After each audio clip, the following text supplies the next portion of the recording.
Hi, welcome back to Politodoxy. I'm your host, Aaron Friedman. Well, today is debate night.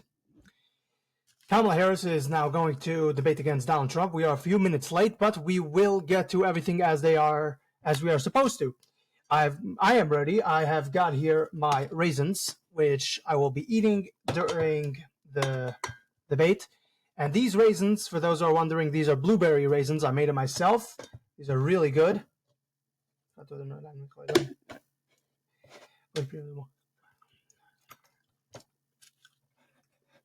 All right. So this is going to be pretty interesting. We're going to see who wins, who loses, who gets more points, who loses more points. It's going to be a pretty interesting conversation, debate, whatever you want to call it. So let's get into this.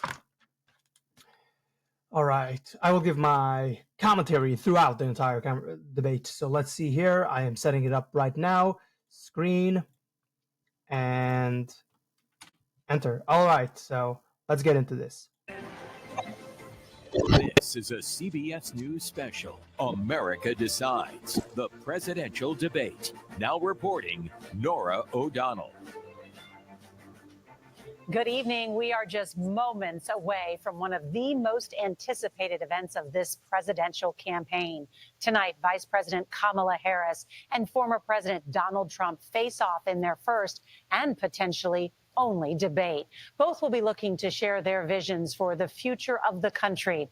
Our CBS News team, the best political minds in the business, will be back after the debate for analysis and for fact-checking.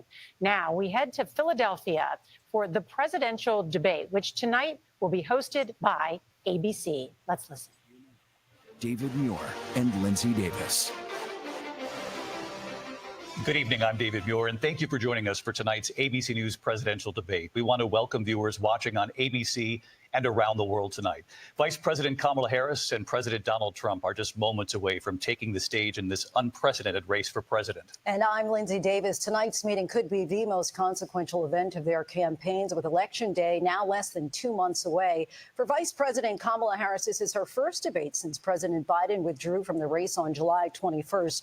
Of course, that decision followed his debate against President Donald Trump in June. Since then, this race has taken on an entirely new dynamic. And that brings us to the rules of tonight's debate. 90 minutes with 2 commercial breaks. No topics or questions have been shared with the campaigns. The candidates will have 2 minutes to answer questions, and this is the clock. That's what they'll be seeing. 2 minutes for rebuttals and 1 minute for follow-ups, clarifications, or responses. Their microphones will only be turned on when it's their turn to speak. No pre-written notes allowed. There is no audience here tonight in this hall at the National Constitution Center. This is an intimate setting for 2 candidates who have never met. President Trump won the coin toss. He chose to deliver the final closing statement of the evening. Vice President Harris selected the podium to the right. So let's now welcome the candidates to the stage, Vice President Kamala Harris and President Donald Trump. It's kind of like the previous debate. Trump gets to say the closing statement, and Joe Biden, or this time Kamala Harris, is on the right side. Interesting. Kamala Harris. Let's have a good debate. Nice to see you. Have fun. Thank you. Welcome to you both. It's wonderful to have you. It's an honor to have you both here tonight. Good evening. Chat moment, by the way. Donald Trump. No, Kamala Harris, like, you have to introduce yourself. Donald Trump is like, I don't need to. My reputation precedes me. Good stuff. We are looking forward to a spirited and thoughtful debate. So let's get started. I want to begin tonight with the issue that voters repeatedly say is their number one issue, and that is the economy and the cost of living in this country. Vice President Harris, you and President Trump were elected 4 years ago, and your opponent on the stage here tonight often asks his supporters, are you better off than you were 4 years ago? When it comes to the economy, do you believe Americans are better off than they were 4 years ago? So I was raised as a middle-class kid, and I am actually the only person on this stage who has a plan that is about lifting up the middle class and working people of America. I believe in the ambition, the aspirations, the dreams of the American people. And that is why I imagine and have actually a plan to build what I call an opportunity economy. Because here's the thing. We know that we have a shortage of homes and housing, and the cost of housing is too expensive for far too many people. We know that young families need support to raise their children, and I intend on extending a tax cut for those families of $6,000, which is the largest child tax credit that we have given in a long time, so that those young families can afford to buy a crib, buy a car seat, buy clothes for their children. My passion, one of them, is small businesses. My mother raised my sister and me, but there was a woman who helped raise us. We call her our second mother. She was a small business owner. I love our small businesses. My plan is to give a $50,000 tax deduction to startup small businesses, knowing they are part of the backbone of America's economy. My opponent, on the other hand, his plan is to do what he has done before, which is to provide a tax cut for billionaires and big corporations, which will result in $5 trillion to America's deficit. My opponent has a plan that I call the Trump's sales tax, which would be a 20% tax on everyday goods that you rely on to get through the month. Economists have said that Trump sales tax would actually result for middle-class families in about $4,000 more a year because of his policies and his ideas about what should be the backs of middle-class people paying for tax cuts for billionaires. President Trump, I'll give you 2 minutes. First of all, I have no sales tax. That's an incorrect statement. She knows that. We're doing tariffs on other countries. Other countries are going to finally, after 75 years, pay us back for all that we've done for the world. And the tariff will be substantial in some cases. I took in billions and billions of dollars, as you know, from China. In fact, they never took the tariff off because there was so much money they can't. It would totally destroy everything that they've set out to do. They're taking in billions of dollars from China and other places. They've left the tariffs on. When I had it, I had tariffs, and yet I had no inflation. Look, we've had a terrible economy because inflation which is really known as a country buster. It breaks up countries. We have inflation like very few people have ever seen before, probably the worst in our nation's history. We were at 21%, but that's being generous because many things are 50, 60, 70, and 80% higher than they were just a few years ago. This has been a disaster for people, for the middle class, but for every class. On top of that, we have millions. You can see Kamala Harris like trying to deny it. Like, no. I don't think that's a smart move on your behalf because, people know what's going on. And you going no, they're like, what do you mean no? What do you mean no? So, bad move. Millions of people pouring into our country from prisons and jails, from mental institutions and insane asylums. And they're coming in and they're taking jobs that are occupied right now by African Americans and Hispanics, and also unions. Unions are going to be affected very soon. And you see what's happening. You see what's happening with towns throughout the United States. You look at Springfield, Ohio. You look at Aurora in Colorado. They are taking over the towns. They're taking over buildings. They're going in violently. These are the people that she and Biden led into our country, and they're destroying our country. They're dangerous. They're at the highest level of criminality, and we have to get them out. We have to get them out fast. I created one of the greatest economies in the history of our country. I'll do it again and even better. We are going to get to immigration and border security during this debate, but I would like to let Vice President Harris respond on the economy here. Well, I would love to. Let's talk about what Donald Trump left us. Donald Trump left us the worst unemployment since the Great Depression. Donald Trump left us the worst public health epidemic in a century. Donald Trump left us the worst attack on our democracy since the Civil War. And what we have done is clean up Donald Trump's mess. What we have done and what I intend to do is build on what we know are the aspirations and the hopes of the American. Okay, so what Donald Trump needs to do right now, as she said, I intend to do. Now what you need to do is, then why aren't you doing it? You're in power right now. Why aren't you doing it? American people, but I'm going to tell you all in this debate tonight, you're going to hear from the same old tired playbook, a bunch of lies, grievances, and name calling.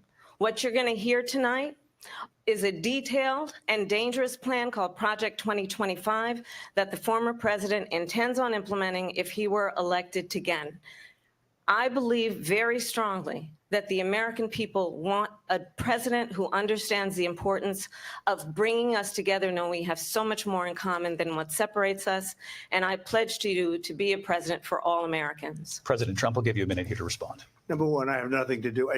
First of all, I just want to say there's so much more that we have in common compared to what separates us. You know what separates us? Like, very important thing. We didn't throw our political opponents into prison.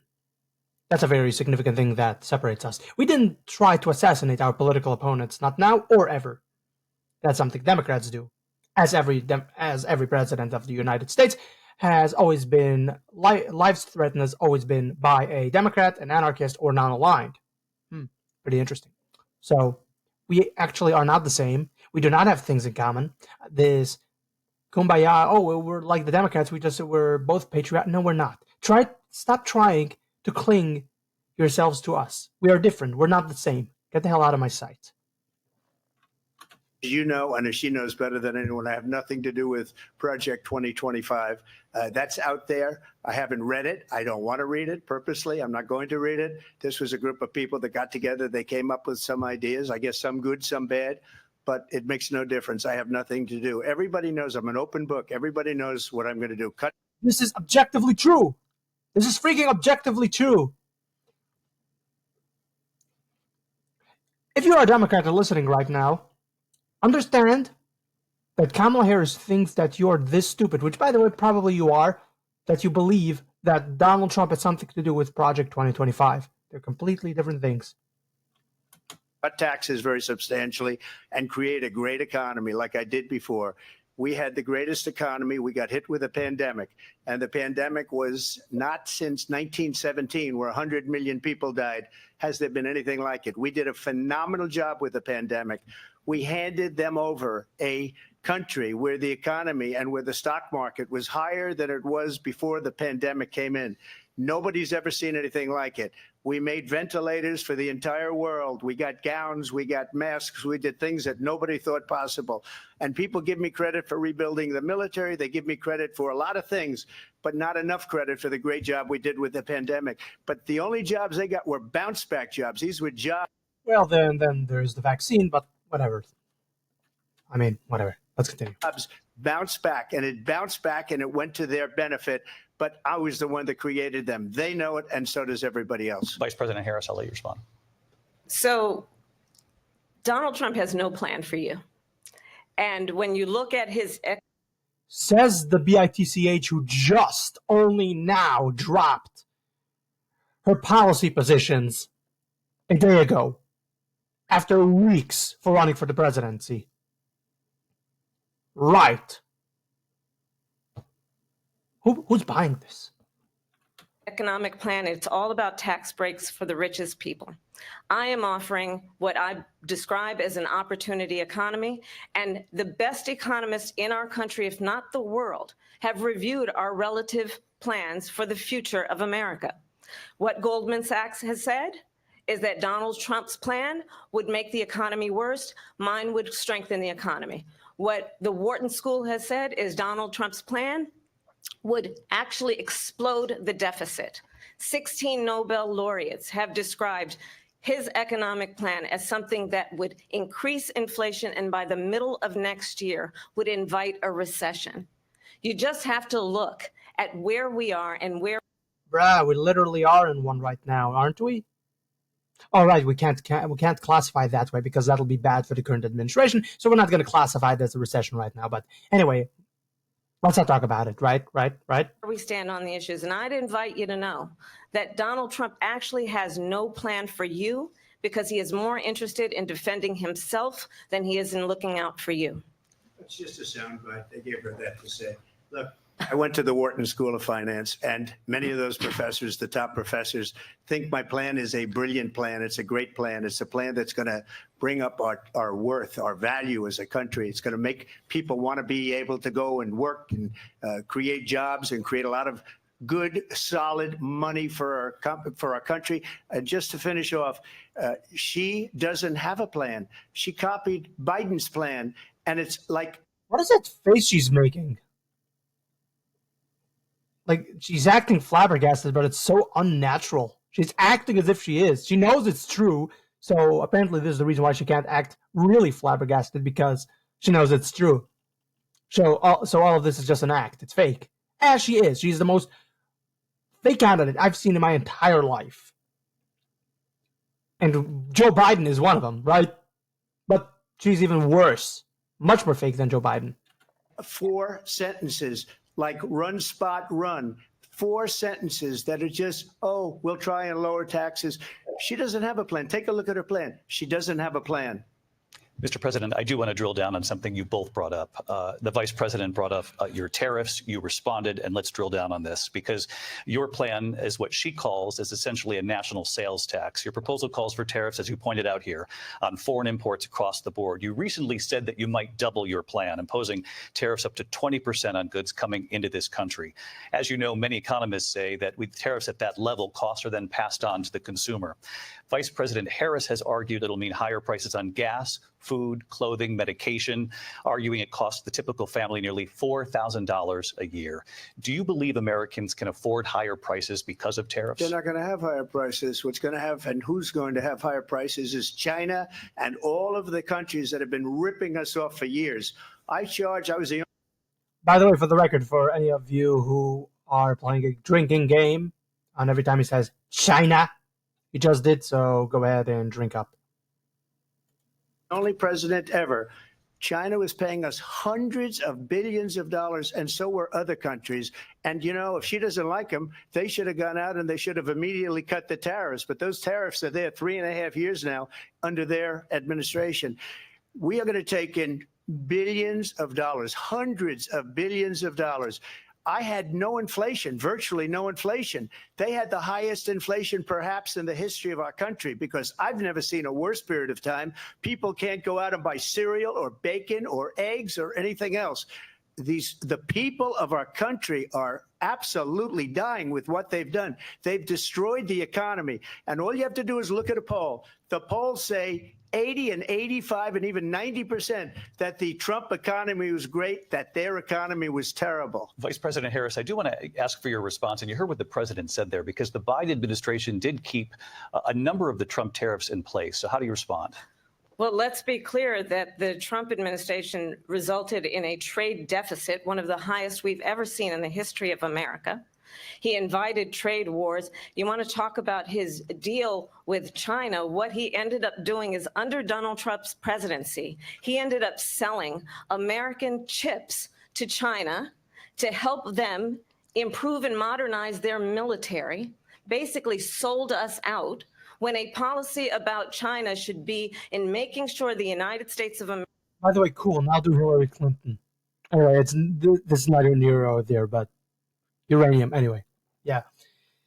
Goes to show that none of this is real. Everybody's going to lie. America wins the competition for the 21st century, which means focusing on the details of what that requires, focusing on relationships with our allies, focusing on investing in American-based technology so that we win the race on AI, on quantum computing, focusing on what we need to do to support America's workforce so that we don't end up having on the short end of the stick in terms of workers' rights. But what Donald Trump did, let's talk about this, with COVID, is he actually thanked President Xi for what he did during COVID. Look at his tweet.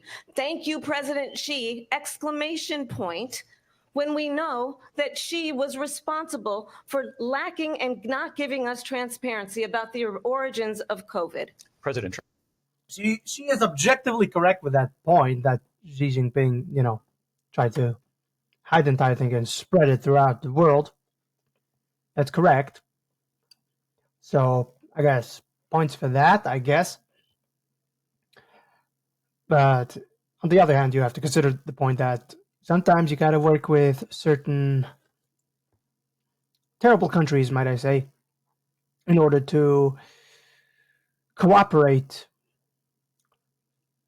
to make it better, the situation. But of course, I agree with that point. Of course, I do agree with that point. But nonetheless, aren't you the guys who can constantly call this the Trump virus? The Trump is the one for the. What happened? You were calling it the Trump virus. You guys were attacking Donald Trump for making this virus. Suddenly now it's the China virus? You guys were saying, no, we're not allowed to say China virus. We're not allowed. No. Now it's the China virus? I think I'm going to buy this. Who's going to buy this?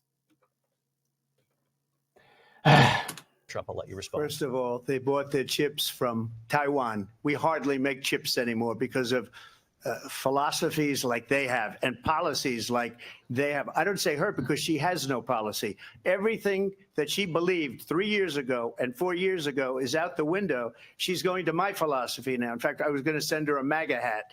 She's gone to my philosophy. But if she ever got elected, she'd change it.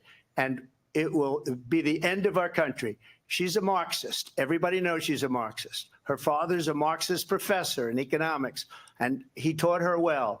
But when you look at what she's done to our country, and when what are these mannerisms she's doing? This is not a good look. The mannerisms are not a good look. Absolutely not. you look at these millions and millions of people that are pouring into our country monthly, where it's, I believe, 21 million people, not the 15 that people say, and I think it's a lot higher than the 21. That's bigger than New York State pouring in. And just look at what they're doing to our country. They're criminals. Many of these people coming in are criminals. And that's bad for our economy, too. You know, you mentioned before, we'll talk about immigration later. Well, bad immigration is the worst thing that can happen to our economy. They have, and she has, destroyed our country with policy that's insane. Almost policy that you'd say they have to hate our country. President Trump, thank you. Lindsay? I want to turn to the issue of abortion. President Trump, you've often touted that you were able to kill Roe v. Wade. Last year, you said that you were proud to be the most pro-life president in American history. Then last month, you said that your administration would be great for women and their reproductive rights. In your home state of Florida, you surprised many with regard to your 6-week abortion ban, because you initially had said that it was too short. And you said, quote, I'm going to be voting that we need more than 6 weeks. But then the very next day, you reversed course and said you would vote to support the 6-week ban. Vice President Harris says that women shouldn't trust you on the issue of abortion because you've changed your position so many times. Therefore, why should they trust you? Well, the reason I'm doing that vote is because the plan is, as you know, the vote is, they have abortion in the 9th month. They even have, and you can look at the governor of West Virginia, the previous governor of West Virginia, not the current governor, who's doing an excellent job, but the governor before, he said the baby will be born and we will decide what to do with the baby. In other words, we'll execute the baby. And that's why I did that, because that predominates. Why is she shaking her head? This is true. This is literally objectively true. Because they're radical. The Democrats are radical in that. And her vice presidential pick, which I think was a horrible pick, by the way, for our country, because he is really out of it. But her vice presidential pick says abortion in the 9th month is absolutely fine. He also says execution after birth. It's execution, no longer abortion, because the baby is born, is okay. And that's not okay with me, hence the vote. But what I did is something for 52 years. They've been trying to get Roe v. Wade into the states. And through the genius and heart and strength of 6 Supreme Court justices, we were able to do that. Now, I believe in the exceptions for rape, incest, and life of the mother. I believe strongly in it. Ronald Reagan did also. 85% of Republicans do. Exceptions. Very important.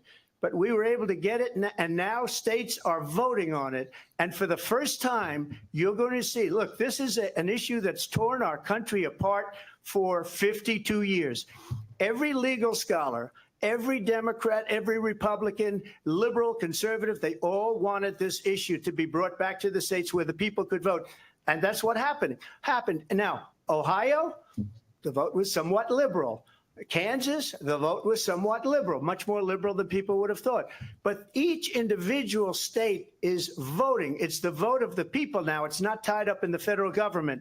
I did a great service in doing it. It took courage to do it. And the Supreme Court had great courage in doing it. And I give tremendous credit to those 6 justices. There is no state in this country where it is legal to kill a baby after it's born.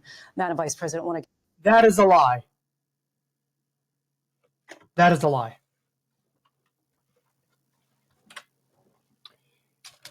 As far as I don't know, that is a lie. In part, that to act as if that is not on the table, that is not what Democrats are pushing. Trying to say, well, it's not legal anywhere. Using that, it's lying by omission. It's trying to hide the fact that this is what Democrats want to do. The governor of Virginia did say that.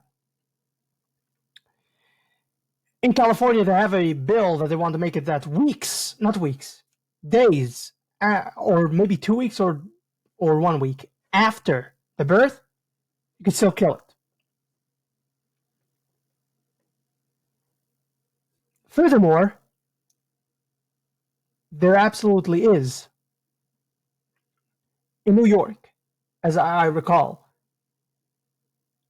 that partial birth abortion. So that's basically when the baby's already coming out the birth canal to kill it. So that's literally what we're discussing here. No, it's not the entire baby that's going. Shut the hell up. Shut up. You're lying. You're lying by omission, and you're lying literally. Furthermore, Donald Trump is very, very, extremely moderate here. More moderate than I wish he was. But for political reasons, he is. For rape and incest, I mean, that's pretty mainstream. This is pretty mainstream stuff we're talking about. No, he's an extremist. Lies. All lies. Congratulations, everybody. You're lying. Get your response to President Trump. Well, as I said, you're going to hear a bunch of lies, and that's not actually a surprising fact. Correct, liar. Let's understand how we got here. Donald Trump hand-selected 3 members of the United States Supreme Court with the intention that they would undo the protections of Roe v. Wade. And they did exactly as he intended. That is a lie. Nobody was intending that Roe v. Wade would be overturned. Nobody knew it was going to happen, which thank God it did. But nobody knew. This was not the goal. Nobody believed it was going to happen. That is a lie. And now in over 20 states, there are Trump abortion bans, which make it criminal for a doctor or nurse to... Trump abortion? What the hell are you talking about? What does Trump have to do? What the hell is this discussion? Look at that face, by the way. Provide health care. In one state, it provides prison for life. Trump abortion bans that make no exception even for rape and incest, which understand what that means. A survivor of a crime of violation to their body does not have the right to make a decision about what happens to their body next. That is immoral. And one does not have to abandon their faith or deeply held beliefs to agree. The government, and Donald Trump certainly, should not be telling a woman what to do with her body. Hilarious coming from this BITCH, really. No, the government shouldn't tell you. It should tell you literally everything else, but not this. No. How do people take these people seriously? Can I understand? Can somebody please explain this to me? How are people taking them seriously? And you're going to lecture us about faith, about religion? Shut the hell up. Lecture us about religion. What do you know about religion? Absolutely nothing. Have talked with women around our country. You want to talk about this is what people wanted? Pregnant women who want to carry a pregnancy to term, suffering from a miscarriage, being denied care in an emergency room because the healthcare providers are afraid they might. You know what Donald Trump needs to do here? I don't know if he's gonna, but I hope, and again, the face. How are we pausing at every excellent shot? Anyway, so what Donald Trump needs to do here, you see how she's describing, trying to be very, try to bring out the images. So you like you see it before your eyes. Look at that, very descriptive. Donald Trump needs to do the opposite of that. Be descriptive on partial birth abortion. Talk about how it's done. Just quick comments. Let's see how fast they're going to start squirming. Go to jail and she's bleeding out in a car in the parking lot. She didn't want that. Her husband didn't want that. A 12 or 13-year-old survivor of incest being forced to carry a pregnancy to term. They don't want that. And I pledge to you, When Congress passes a bill to put back in place the protections of Roe v. Wade, as President of the United States, I will proudly sign it into law. But understand, if Donald Trump were to be reelected, he will sign a national abortion ban. Understand, in his Project That is such a nasty lie. Project 2025. Of course, we're going to talk about Project 2025.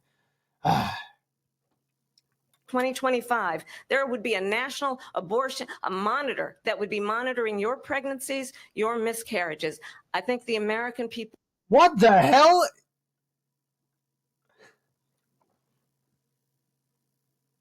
No wonder people vote.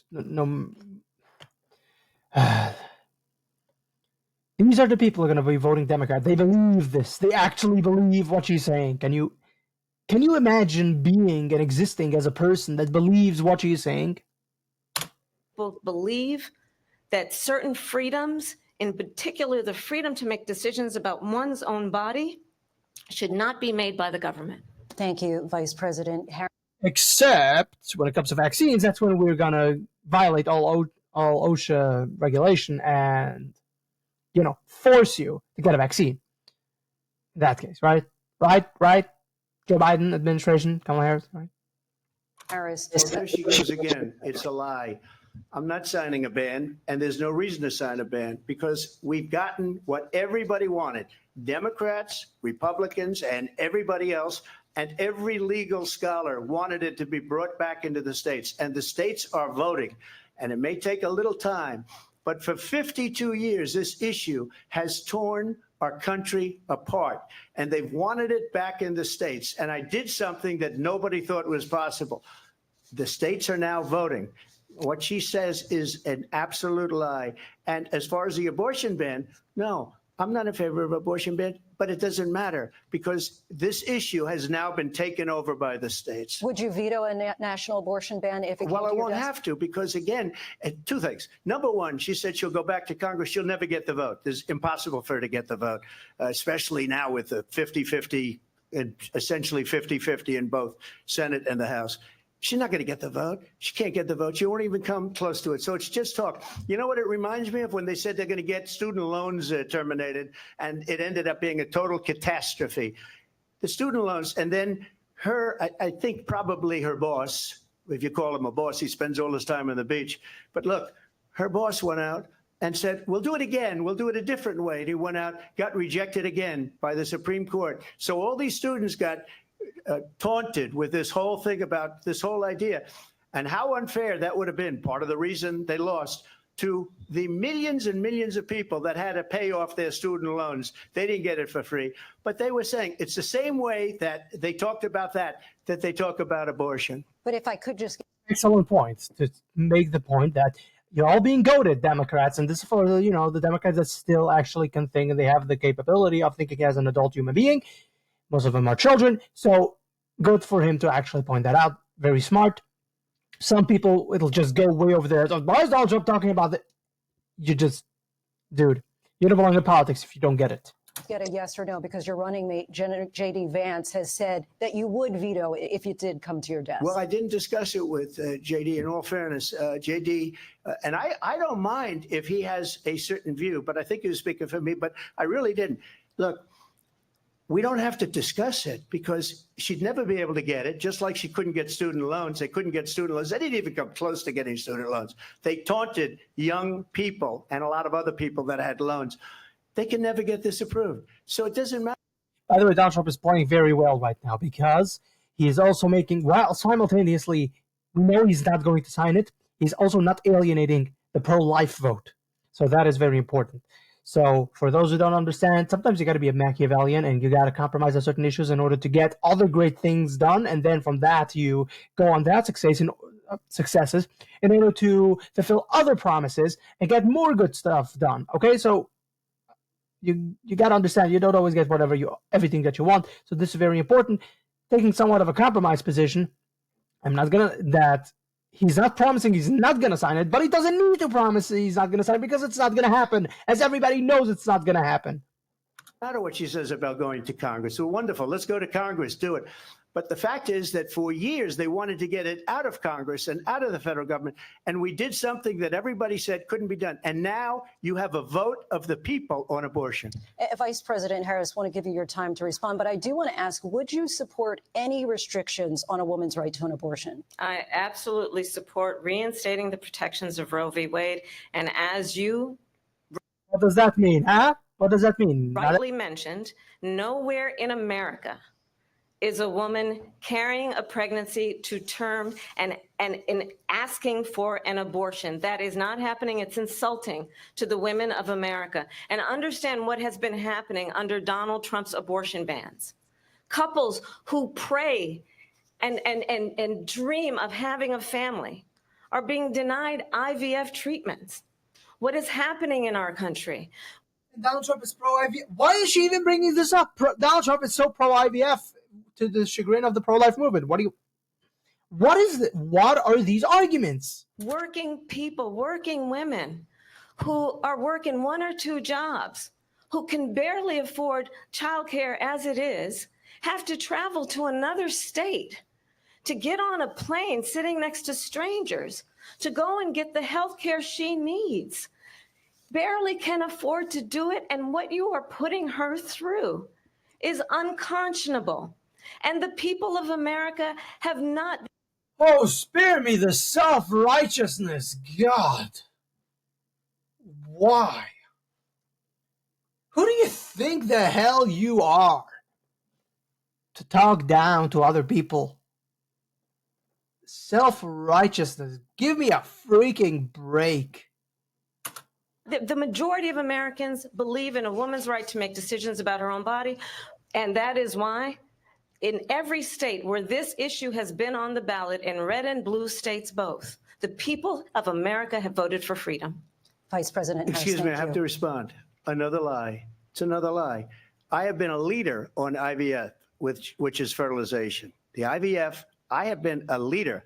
In fact, when they got a very negative decision on IVF from the Alabama courts, I saw the people of Alabama and the legislature 2 days later voted it in. I've been a leader on it. They know that, and everybody else knows it. I have been a leader on fertilization, IVF. And the other thing, you should ask, will she allow abortion in the 8th month, 9th month, 7th month? Come on. Okay, would you do that? Why don't you ask her that question? Why don't you answer That's the problem. question? Would you because veto? under Roe v. Wade, Answer the question. Would you veto? It doesn't need to that because it's irrelevant. This is relevant. She doesn't want to answer that because she do abortions in the 7th month, the 8th month, the 9th That's month, not true. and probably after birth. Just look at the former governor of Virginia. The governor of Virginia said, we put the baby aside and then we determine what we want to do with the baby. President Trump, thank you. We're going to turn now to immigration and border security. We know it's an issue that's important to Republicans, Democrats, voters across the board in this country. Vice President Harris, you were tasked by President Biden with getting to the root causes of migration from Central America. We know that illegal border crossings reached a record high in the Biden administration. This past June, President Biden imposed tough new asylum restrictions. We know the numbers since then have dropped significantly. But my question to you tonight is, why did the administration wait until 6 months before the election to act? And would you have done anything differently from President Biden on this? So I'm the only person on this stage who has prosecuted transnational criminal organizations for the trafficking of guns, drugs, and human beings. And let me say that the United States Congress, including some of the most conservative members of the United States Senate, came up with a border security bill, which I supported. And that bill would have put 1,500 more border agents on the border to help those folks who are working there right now overtime, trying to do their job. It would have allowed us to stem the flow of fentanyl coming into the United States. I know there are so many families watching tonight who have been personally affected by the surge of fentanyl in our country. That bill would have put more resources to allow us to prosecute transnational criminal organizations for trafficking in guns, drugs, and human beings. But you know, BS, freaking BS, because we already have laws on the books. You could just follow those freaking laws. You are a liar, a nasty liar, and because of you, people have died. A lot of people have died. They've suffered without cause, for no freaking reason, just because we need more illegal aliens in order to displace the American population. Call it the Great Replacement Theory, which it exists. It is true. You guys have been propagating it for some time now. I'm not going to take this BS from this BITCH, or any liberal Democrat, self-righteous or otherwise. This is a complete and total lie. Furthermore, that bill also would have allowed for the working through the process of bringing in more illegal aliens. That's in part what they don't want to talk about. They don't want to talk about that part because that's not what American people want. They know this. They are lying every single time. Never trust the Democrat, never trust the liberal. They have been given time and time again so many opportunities where they could prove their loyalty to this country, and never have they shown anything close to having anything of any loyalty to this country. Every single time, from giving away the atomic bomb to the Soviets, to allowing the Soviets to spy on the United States, from slavery to Jim Crow, everything.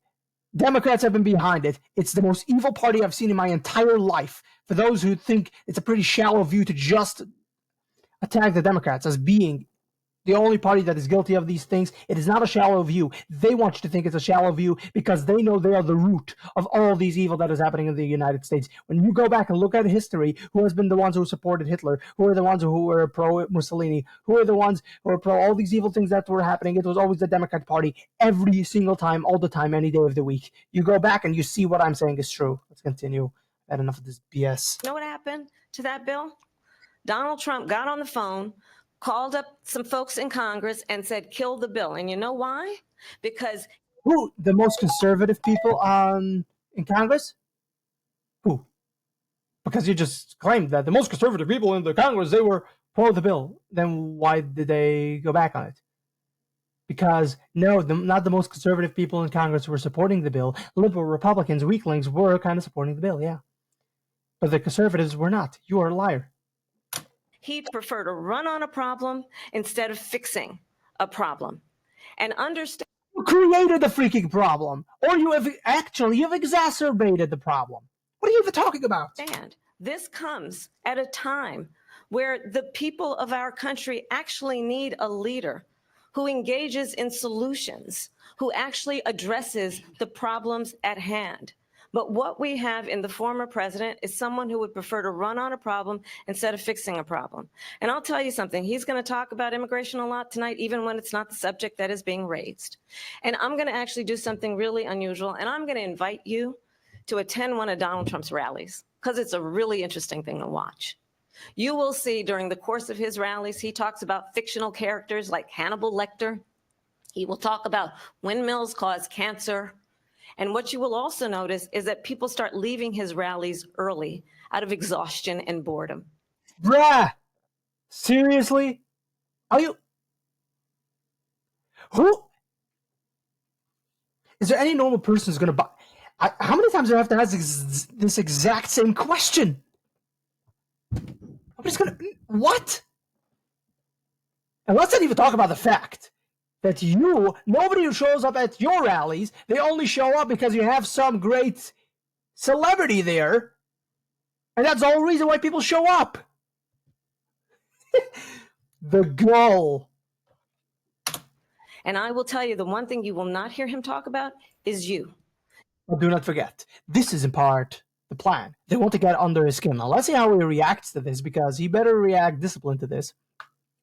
The entire point is that not because this is true, not because this is an actual important point, not because of anything like that. It is because she wants to get under his skin. Don't get this mixed up. Don't think that she's just lying just because. She's lying because she wants to get under his skin. Now let's see how he reacts. You will not hear him talk about your needs, your dreams, and your desires. And I'll tell you, I believe you deserve a president who actually puts you first. And I pledge to you that I will. Vice President Harris, thank you. President Trump, on that point, I want to get your response. Well, I would like to respond. Let me just ask, though, why did you try to kill that bill, and successfully so? That would have put thousands of additional agents and officers on the border. First, let me respond as to the rallies. She said people start leaving. People don't go to her rallies. There's no reason to go. And the people that do go, she's bussing them in and paying them to be there, and then showing them in a different light. so she can't talk about that. People don't leave my rallies. We have the biggest rallies, the most incredible rallies in the history of politics. That's because people want to take their country back. Our country is being lost. We're a failing nation. And it happened 3.5 years ago. And what's going on here, you're going to end up in World War III, just to go into another subject. What they have done to our country by allowing these millions and millions of people to come into our country, and look at what's happening to the towns all over the United States. And a lot of towns don't want to talk. It's not going to be Aurora or Springfield. A lot of towns don't want to talk about it because they're so embarrassed by it. In Springfield, they're eating the dogs, the people that came in. They're eating the cats. They're eating the pets of the people that live there. And this is what's happening in our country. And it's a shame.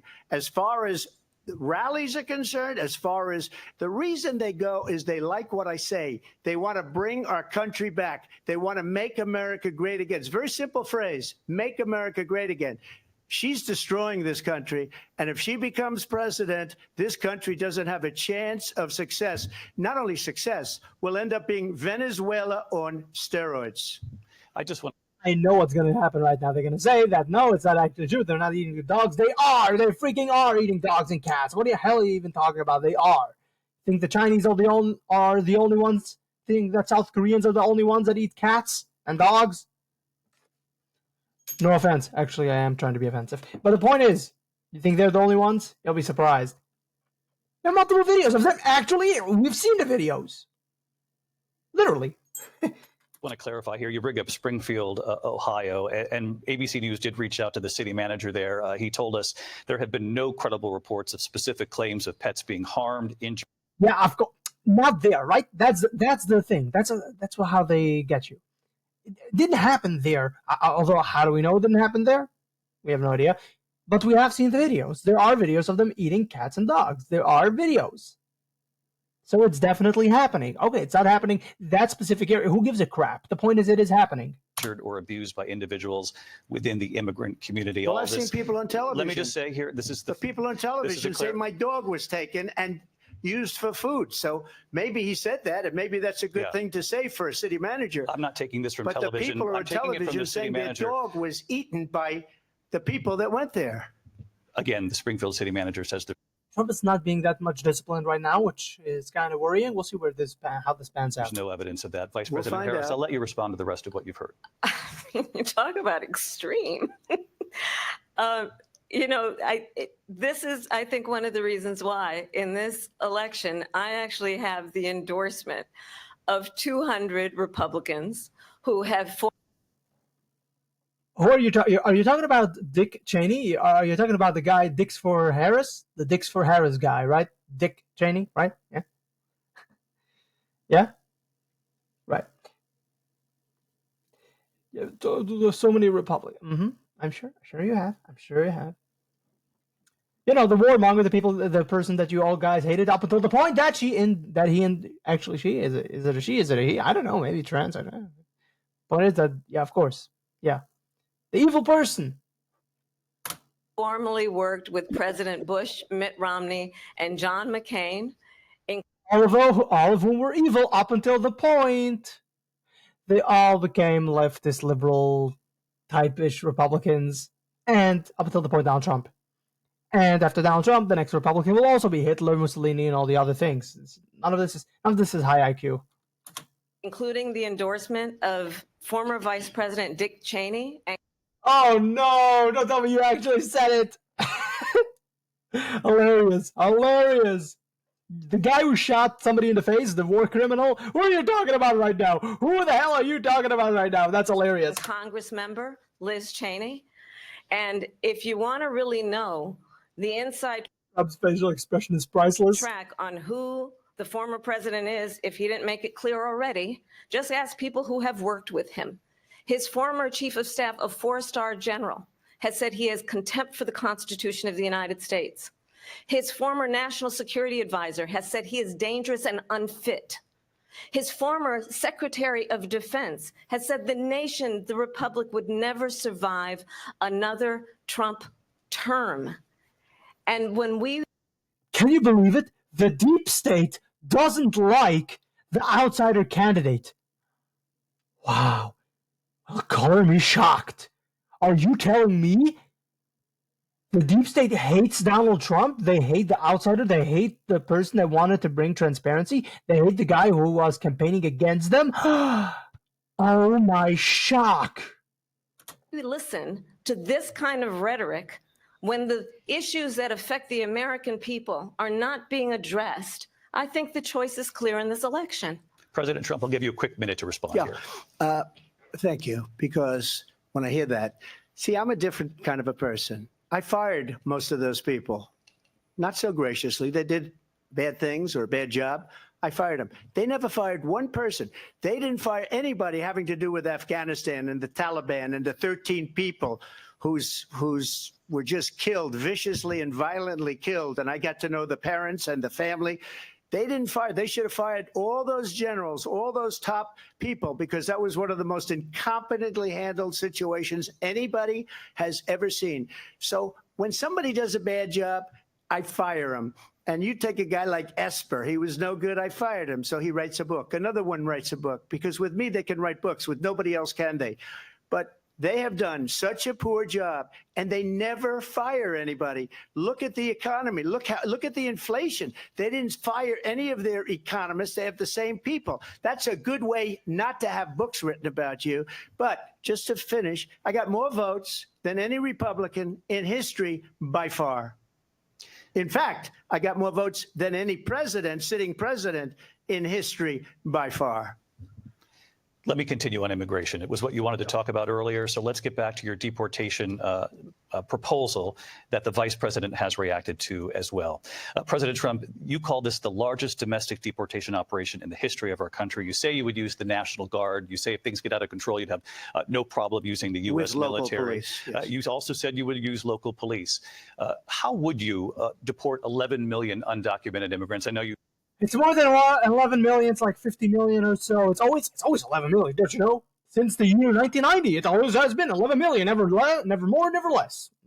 Always been 11 million. Like one illegal alien dies, and another one just hops across the border. It always has been 11 million illegal aliens. Never shall you question that number. You believe that number is much higher. Take us through this. What does this look like? Will authorities be going door to door in this country? Yeah, it is much higher. Because of them. They allowed criminals, many millions of criminals. They allowed terrorists. They allowed common street criminals. They allowed people to come in, drug dealers, to come into our country. And they're now in the United States and told by their countries like Venezuela, don't ever come back or we're going to kill you. Do you know that crime in Venezuela and crime in countries all over the world is way down? You know why? Because they've taken their criminals off the street and they've given them to her to put into our country. And this will be one of the greatest mistakes in history for them to allow. And I think they probably did it because they think they're going to get votes, but it's not worth it because they're destroying the fabric of our country by what they've done. There's never been anything done like this at all. They've destroyed the fabric of our country. Millions of people let in, and all over the world, crime is down all over the world except here. Crime here is up and through the roof. Despite their fraudulent statements that they made, crime in this country is through the roof. And we have a new form of crime. It's called migrant crime. And it's happening at levels that nobody thought possible. President Trump, as you know, the FBI says overall violent crime is actually coming down in this country. But excuse me, the FBI they were defrauding statements. They didn't include the worst cities. They didn't include the cities with the worst crime. It was a fraud, just like their number of 818,000 jobs that they said they created turned out to be a fraud. President Trump, thank you. I'll let you respond, Vice President Harris. Well, I think this is so rich coming from someone who has been prosecuted for national security. Get it. He has been prosecuted. Our entire apparatus of the deep state has been prosecuting him. Get it. Haha, so funny. Hilarious how we go after our political opponents. Hilarious that we try to assassinate Donald Trump. Hilarious, isn't it? Look at how powerful we are. If you ever try to cross us, we will destroy you. We will destroy your family. We will destroy everything you stand for. Get it? No, it's not funny. Crimes, economic crimes, election interference has been found liable for sexual assault, and his next big court appearance is Crazy lady. in November at his own criminal sentencing. And let's be clear where each person stands on the issue of what is important about respect for the rule of law and respect for law enforcement. The former vice president called for defunding federal law enforcement, 45,000 agents, get this, on the day after he was arraigned on 34 felony counts. So let's talk about what is important in this race. It is important that we move forward, that we All of it was fake and gay, so shut up. turn the page on this same old tired rhetoric and address the needs of the American people, address what we need to do about the housing shortage, which I have a plan for, address what we must do to support our small businesses, address bringing down the price of groceries. But frankly, the American people are exhausted with this same old tired playbook. Vice President Harris, thank you. Excuse me. Every one of those cases was started by them against their political opponent. And I'm winning most of them, and I will win the rest on appeal. And you saw that with the decision that came down just recently from the Supreme Court. I'm winning most of them. But those are cases, it's called weaponization. Never happened in this country. They weaponized the Justice Department. Every one of those cases was involved with the DOJ, from Atlanta and Fani Willis to the Attorney General of New York and the DA in New York, every one of those cases. And then they say, oh, he's a criminal. They're the ones that made them go after me. By the way, Joe Biden was found essentially guilty on the documents case. And what happened in my documents case? They said, oh, that's the toughest of them all. A complete and total victory. 2 months ago, it was thrown out. It's weaponization, and they used it, and it's never happened in this country.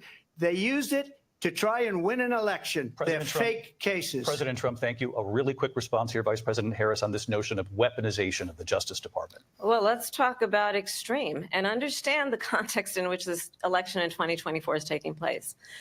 Okay, that's word salad. Let's see what's going to The happen. United States Supreme Court recently ruled that the former president would essentially be immune from any misconduct if he were to enter the White House again. Understand, this is someone who has openly said he would terminate, I'm quoting, terminate the Constitution of the United States, that he would weaponize the Department of Justice against his political enemies.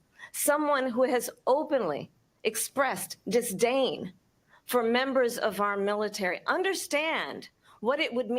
Oh, shut up about the open disdain. We all know that was fake and gay. We all know that was made up by you guys, of course.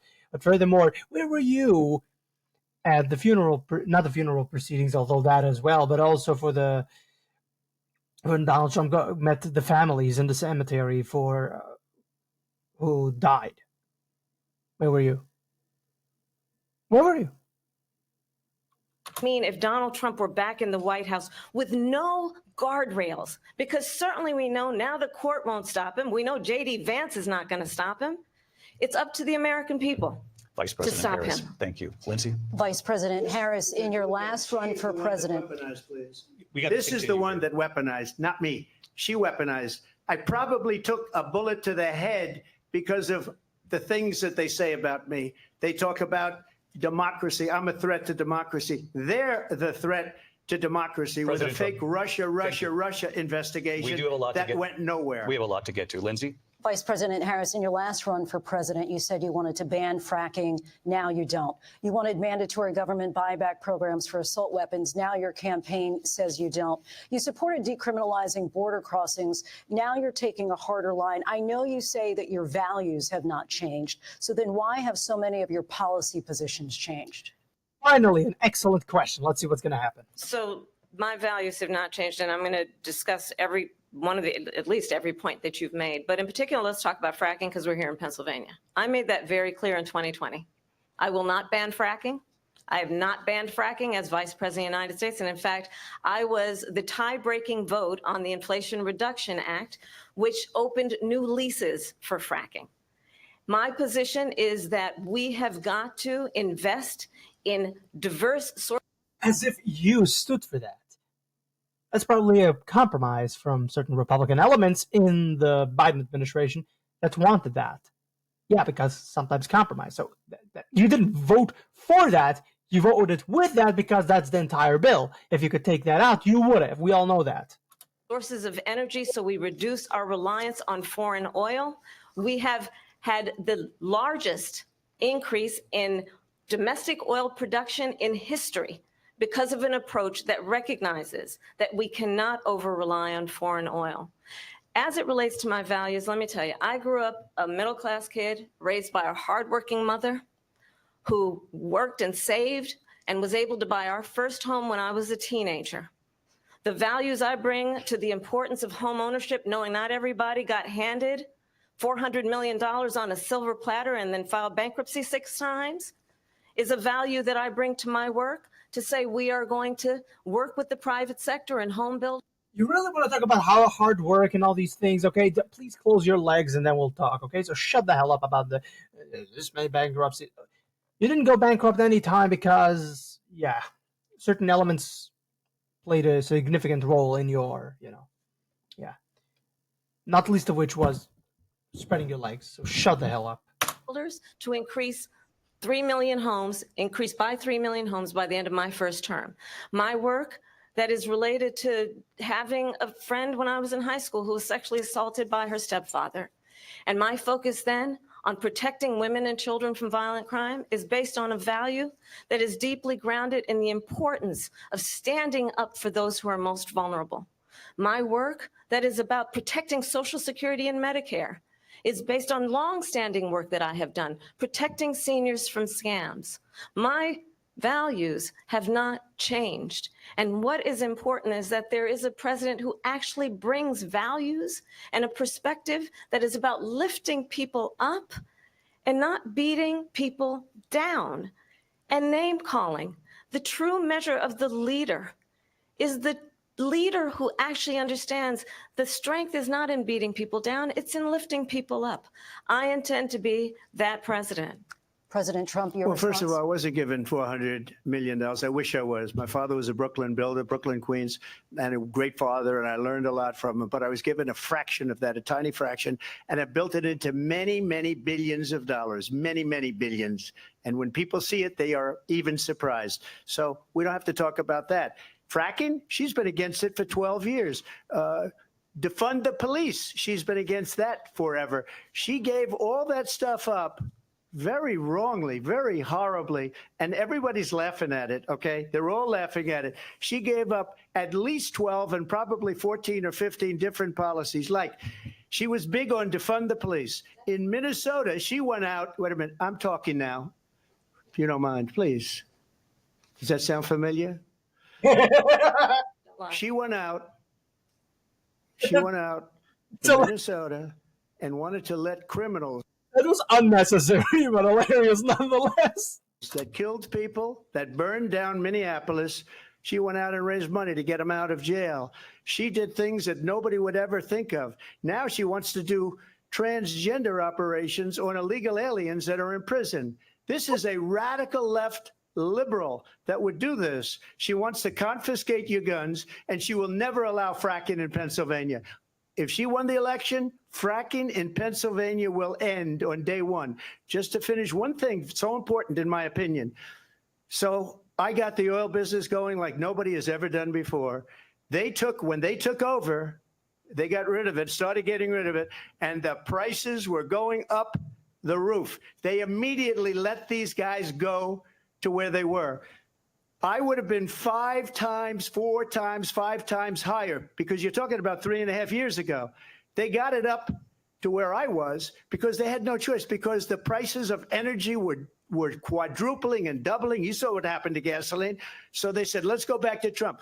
But if she won the election, the day after that election, they'll go back to destroying our country, and oil will be dead. Fossil fuel will be dead. We'll go back to windmills, and we'll go back to solar, where they need a whole desert to get some energy to come out. You ever see a solar plant? By the way, I'm a big fan of solar, but they take 400, 500 acres of desert President soil. Trump, we have a These lot are of not good issues things that we for the have to get environment, to. as We're she out of time. understands. Thank you. Lindsay, thank you. We have an election in just 56 days. And I want to talk about the peaceful transfer of power, which, of course, we all know is a cornerstone of our democracy, and the role of a president in a moment of crisis. Mr. President, on January 6th, you told your supporters to march. The peaceful transfer of power, much like what the Democrats were doing in 2016 when Donald Trump was inaugurated. But anyway, let's not talk about that. We're only going to talk about January 6th, which, of course, at this point is just a joke. March to the Capitol. You said you would be right there with them. The country and the world saw what played out of the Capitol that day, the officers coming under attack. Aides in the West Wing say you watched it unfold on television off the Oval Office. You did send out tweets, but it was more than 2 hours before you sent out that video message telling your supporters to go home. Is there anything you regret about what you did on that day? You just said a thing that isn't covered. Peacefully and patriotically, I said during my speech, not later on. This is all so freaking tiresome. Let's talk about the time when the Democrats threw the President of the United States into the White House bunker as they would try to get to him. Let's not talk about that. Let's not talk about the multiple times the Democrats have invaded state capitals and even the capital of the United States, the Supreme Court, so on and so forth, where they've invaded and stopped the legal procedures. Let's not talk about that. January 6th. You are a effing retard. Peacefully and patriotically. And nobody on the other side was killed. Ashley Babbitt was shot by an out-of-control police officer that should have never, ever shot her. It's a disgrace. But we didn't do this group of people that have been treated so badly. I ask, what about all the people that are pouring into our country and killing people that she allowed to pour in? She was the border czar. Remember that. She was the border czar. She doesn't want to be called the border czar because she's embarrassed by the border. In fact, she said at the beginning, well, I'm surprised you're not talking about the border yet. That's because she knows what a bad job they've done. What about those people? When are they going to be prosecuted? When are these people from countries all over the world, not just South America? They're coming in from all over the world, David, all over the world. And crime rates are down all over the world because of it. But let me just when are those, David, when are those people going to be prosecuted? When are the people that burned down Minneapolis going to be prosecuted? Or in Seattle? They went into Seattle. They took over a big percentage of the city of Seattle. When are those people going to be prosecuted? But let me just ask you. You might ask her that question. You were the president. You were watching it unfold on television. It's a very simple question as we move forward toward another election. Is there anything you regret about what you did on that day? Yes, sir. I had nothing to do with that other than they asked me to make a speech. I showed up for a speech. I said, I think it's going to be big. I went to Nancy Pelosi and the mayor of Washington, D.C., and the mayor put it back in writing, as you know. I said, you know, this is going to be a very big rally or whatever you want to call it. And again, it wasn't done by me. It was done by others. I said, I'd like to give you 10,000 National Guard or soldiers. They rejected me. Nancy Pelosi rejected me. It was just 2 weeks ago, her daughter has a tape of her saying she is fully responsible for what happened. They want to get rid of that tape. It would have never happened if Nancy Pelosi and the mayor of Washington did their jobs. I wasn't responsible for security. Nancy Pelosi was responsible. She didn't do her job. The question was about you as president, not about former Speaker Pelosi. But I do want Vice President Harris to respond here. I was at the Capitol on January 6th. I was the vice president-elect. I was also an acting senator. I was there. And on that day, the president of the United States incited a violent mob to attack our nation's capital, to desecrate our nation's capital. On that day, 140 law enforcement officers were injured, and some died. None of them died on January 6th. And furthermore, spare me the freaking self-righteousness, damn it! And understand, the former president has been indicted and impeached for exactly that reason. But this is not an isolated situation. Let's remember, Charlotte. That's true. It's not an isolated situation. I've already talked about the times when you guys disrupted procedures, the endless amount of rioting, the killing of American presidents, the tried assassination of Donald Trump, the multiple times of you guys have done these kinds of things, but yet That's not a threat to the democracy, which we live in a constitutional republic, but nonetheless, it's not a threat to democracy. When we do it, never take them seriously. Never take these bastards seriously. Nothing they say. They are illegitimate opposition. They are an illegitimate force in this country as an opposition. I do not recognize them as such. They should never be looked at as a legitimate opposition. Don't care what they have to say. Don't care anything. I don't care whatever they have to say. Take them off the committees. Take them off everything. Out of the Supreme Court, everything. We don't need to make sure that the balance of power within the Supreme Court, we have to have this many liberals, this many conservatives. Out. We have the chance. Put in the most conservative people you can everywhere, all the time. No more. I don't want any balance with the Democrats. I want to tip the scales in conservatives' favor every single time, everywhere. I've had enough of this BS.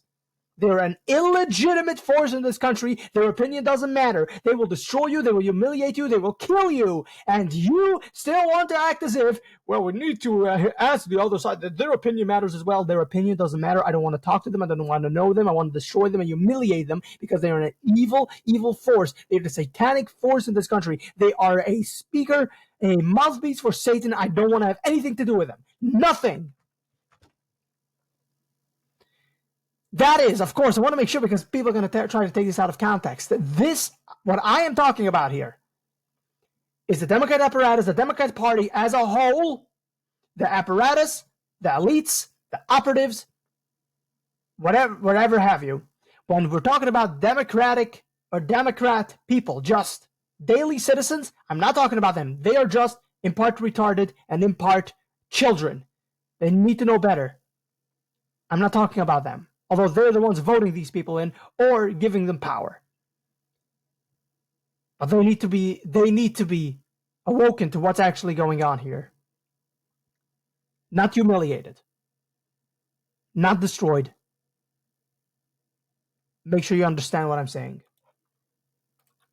Charlottesville. Where there was a mob of people carrying tiki torches, spewing anti-Semitic hate. And what did the president then at the time say?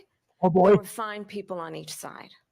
Let's remember that when it came to the Proud Boys, a militia, the former president said, stand back and stand by. So for everyone watching who remembers what January 6th was, I say we don't have to go back. Let's not go back. We're not going back. It's time to turn the page. And if that was a bridge, I want to go back and prosecute every single Democrat that had a hand in the prosecution of good American citizens, grandma and grandpa, who were just on the Capitol, not doing anything or violent or any laws breaking. I want to go after those Democrats. I want to go after the operatives. I want to go after the editors. I want to go after the Hollywood directors. Every single person who had a hand in prosecuting American citizens who did nothing wrong. I want to go after them, lock them up, and throw away the freaking key. You have no right to throw American citizens in prison. You have no right to go after American citizens. This is pure evil, and I'm going to call it out. I don't care what people think of me. I don't care. I don't freaking care. They've edited and put in American citizens in prison for absolutely nothing. This cannot go unchecked. This cannot go unsaid. This has to be said. This has to be done. They have to be thrown in prison, prosecuted to the fullest extent of the law. These are evil bastards, and I will never forgive them. too far for you. Well, there is a place in our campaign for you to stand for country, to stand for our democracy, to stand for rule of law, and to end the chaos, and to end the approach that is about attacking the foundations of our democracy because you don't like the outcome. And be clear on that point. If we don't like the outcome, we will kill you. That's the Democrats. That is their apparatus. If we don't like the outcome... Donald Trump, the candidate, has said in this election there will be a bloodbath. If this and the outcome of this election is not to... That's the second freaking lie. I mean, within the big lie that she said. One, Charlottesville. Donald Trump, good, fine people on both sides. I don't need to reiterate. Everybody knows that's fake and gay. And the second one that's fake and gay, the bloodbath comment. Let's see how Donald Trump responds to this. And he should touch on both. To his liking. Let's turn the page on this. Let's not go back. Let's chart a course for the future and not go backwards to the past. Let me just follow up here. It was a different term, and it was a term that related to energy because they have destroyed our energy business. That was where bloodbath was. Also, on Charlottesville, that story has been, as you would say, debunked. Laura Ingraham, Sean Hannity, Jesse, all of these people, they covered it. If they go an extra sentence, they will see it was perfect. It was debunked in almost every newspaper, but they still bring it up, just like they bring 2025 up. But he needs to finish it. Say what you said. Finish the full sentence in order to prove it. In the previous debate, he did the same thing. He needs to finish that sentence to drive it home. They bring all of this stuff up. I ask you this. You talk about the Capitol. Why are we? By the way, I'm curious to know if the two moderators are going to correct her on that, on both those statements, because we both know that's fake and gay. Let's see if the moderators are going to do it. They're not. They're probably not. Let's see. Allowing these millions of people to come through on the southern border? How come she's not doing anything? And I'll tell you what I would do, and I would be very proud to do it. I would say we would both leave this debate right now. I'd like to see her go down to Washington, D.C. during this debate because we're wasting a lot of time. Go down to, because she's been so bad, it's so ridiculous. Go down to Washington, D.C. and let her sign a bill to close up the border because they have the right to do it. They don't need bills. They have the right to do it. The president of the United States, you'll get him out of bed. You'll wake him up at 4 o'clock in the afternoon. Right. You'll say, come on down to the office. Let's sign a bill. If he signs a bill that the border is closed, all he has to do is say it to the Border Patrol, who are phenomenal. If they do that, the border is closed. Mr. Those President, people are killing many people, unlike J6. We talked immigration here tonight. I do want to focus on this next issue to both of you because it really brings us this into focus, truth in these times that we're living in. Mr. President, for 3.5 years after you lost the 2020 election, you repeatedly falsely claimed that you won, many times saying you won in a landslide. In the past couple of weeks leading up to this debate. Stop with these stupid questions. Ask him about why do you think the FBI or CIA or whatever tried to kill you? That would be a very interesting question. You have said, quote, you lost by a whisker, that you, quote, didn't quite make it, that you came up a little bit short. I said that? Are you now acknowledging that you lost in 2020? No, I don't acknowledge that at all. But I you said did that say sarcastically. That. You know that. It was said, oh, we lost by a whisker. That was said sarcastically. Look, there's so much proof. All you have to do is look at it. And they should have sent it back to the legislatures for approval. I got almost 75 million votes, the most votes any sitting president has ever gotten. I was told if I got 63, which was what I got in 2016, you can't be beaten. The election, people should never be thinking about an election as fraudulent. We need two things. We need walls, and we have to have it. We have to have borders, and we have to have good elections. Our elections are bad. And a lot of these illegal immigrants coming in, they're trying to get them to vote. They can't even speak English. They don't even know what country they're in practically. And these people are trying to get them to vote. And that's why they're allowing them to come into our country. I did watch all of these pieces of video. I didn't detect the sarcasm, lost by a whisker. We didn't quite make it. And we should just point out here as clarification, and you know this, you and your allies, 60 cases in front of many judges, many of them Republican. No judge looked at it. And said they said we didn't have standing. That's the other thing. They said we didn't have standing, a technicality. Can you imagine a system where a person in an election doesn't have standing? The president of the United States doesn't have standing. That's how we lost. If you look at the facts, and I'd love to have you'll do a special on it. I'll show you Georgia, and I'll show you Wisconsin, and I'll show you Pennsylvania, and I'll show you.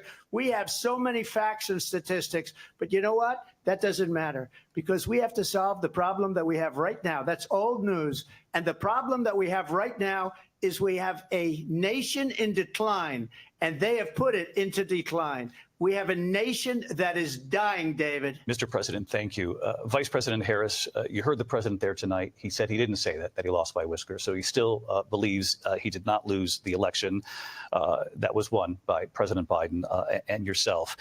But I do want to ask you about something that's come up in the last couple of days. This was a post from President Trump about this upcoming election just weeks away. He said, when I win, those people who cheated, and then he lists donors, voters, election officials, he says will be prosecuted to the fullest extent of the law, which will include long-term prison sentences.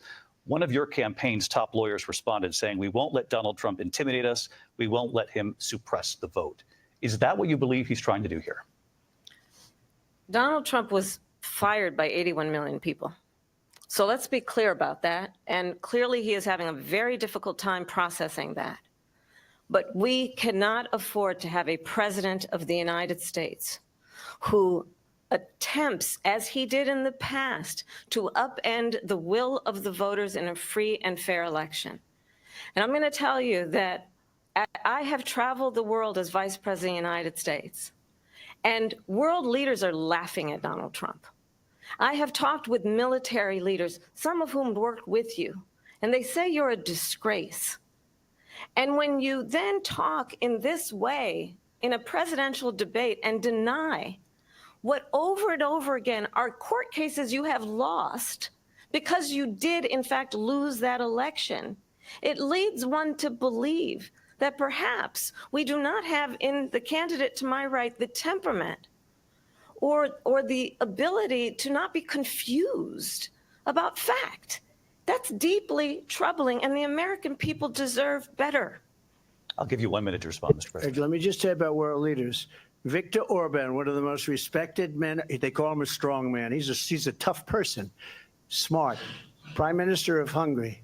They said, why is the whole world blowing up? 3 years ago, it wasn't. Why is it blowing up? He said, because you need Trump back as president. They were afraid of him. China was afraid, and I don't like to use the word afraid, but I'm just quoting him. China was afraid of him. North Korea was afraid of him. Look at what's going on with North Korea, by the way. He said Russia was afraid of him. I ended the Nord Stream 2 pipeline, and Biden put it back on day one, but he ended the XL pipeline. The XL pipeline in our country, he ended that. But he let the Russians build a pipeline going all over Europe and heading into Germany, the biggest pipeline in the world. Look, Viktor Orban said it. He said the most respected, most feared person is Donald Trump. We had no problems when Trump was president. But when this weak, pathetic man that you saw at a debate just a few months ago, that if he weren't in that debate, he'd be running instead of her. She got no votes. He got 14 million votes. What you did, you talk about a threat to democracy. He got 14 million votes, and they threw him out of office. And you know what? I'll give you a little secret. He hates her. He can't stand her. But he got 14 million votes. They threw him out. She got 0 votes. And when she ran, she was the first one to leave because she failed. And now she's running. I don't understand it, but I'm okay with it because your time is I think up. we're going to do very well. We've got a lot more to get to. Turning now Yes. to the Israel-Hamas war and the hostages who are still being held, Americans among them. Vice President Harris, in December, you said, quote, Israel has a right to defend itself, but you added, quote, it matters how, saying international humanitarian law must be respected. Israel must do more to protect innocent civilians. You said that 9 months ago. Now an estimated 40,000 Palestinians are dead. Nearly 100 hostages remain. Just last week, Prime Minister Benjamin Netanyahu said there's not a deal in the making. President Biden has not been able to break through the stalemate. How would you do it? Well, let's understand how we got here. On October 7, Hamas, a terrorist organization, slaughtered 1,200 Israelis. Many of them young people who were simply attending a concert. Women were horribly raped. And so absolutely, I said then, I say now, Israel has a right to defend itself. We would. And how it does so matters. Actually, no, we wouldn't. As we see right now, what is happening across the American continent, especially within the United States, we have people who are being raped, people who are being killed, people who are being killed inadvertently, people who have their pets being eaten, people who have their complexes taken over, people who are being, completely dehumanized, and we don't do anything. We don't really care. We're not going to do anything about it because we need those voters, or we need the illegal immigration vote, and therefore, and we're going to dilute the population and turn this into a third world country. So no, actually, no, we won't do and protect our citizens. So correction there, Kamala Harris. Because it is also true, far too many innocent Palestinians have been killed. Children, mothers. What we know is that this war must end. It must end immediately. And the way it will end is we need a ceasefire deal and we need the hostages out. And so we will continue to work around the clock on that. Work around the clock, also understanding that we must chart a course for a two-state solution. And in that solution, there must be security for the Israeli people and Israel, and in equal measure for the Palestinians. But the one thing I will assure you always, I will always give Israel the ability to defend itself, in particular as it relates to Iran and any threat that Iran and its proxies pose to Israel. But we must have a two-state solution where we can rebuild Gaza, where the Palestinians have security, self-determination, and the dignity they so rightly deserve. President Trump, how would you negotiate with Netanyahu and also Hamas in order to get the hostages out and prevent the killing of more innocent civilians in Gaza? If I were president, it would have never started. If I were president, Russia would have never, ever, I know Putin very well, he would have never, and there was no threat of it either, by the way, for 4 years, have gone into Ukraine and killed millions of people when you add it up, far worse than people understand what's going on over there. But when she mentions about Israel, all of a sudden, she hates Israel. She wouldn't even meet with Netanyahu when he went to Congress to make a very important speech. She refused to be there because she was at a sorority party of hers. She wanted to go to the sorority party. She hates Israel. If she's president, I believe that Israel will not exist within 2 years from now. And I've been pretty good at predictions, and I hope I'm wrong about that one. She hates Israel. At the same time, in her own way, she hates the Arab population because the whole place is going to get blown up. Arabs, Jewish people, Israel will be gone. It would have never happened. Iran was broke under Donald Trump. Now Iran has $300 billion because they took off all the sanctions that I had. Iran had no money for Hamas or Hezbollah or any of the 28 different spheres of terror, and they are spheres of terror, horrible terror. They had no money. It was a big story, and you know it. You covered it very well, actually. They had no money for terror. They were broke. Now they're a rich nation, and now what they're doing is they're spreading that money around. Look at what's happening with the Houthis and Yemen. Look at what's going on in the Middle East. This would have never happened. I will get that settled and fast, and I'll get the war with Ukraine and Russia ended. If I'm president-elect, I'll get it done before even becoming president. Vice President Harris, he says you hate Israel. That's absolutely not true. I have my entire career and life supported Israel and the Israeli people. He knows that. He's trying to, again, divide and distract from the reality, which is it is very well known that Donald Trump is weak and wrong on national security and foreign policy. It is well known that he... Yeah, go ahead. Let's see how you make that argument. Nobody's going to buy this. Only the most of retarded liberals will buy that one. Come on. Admires dictators, wants to be a dictator on day one, according to himself.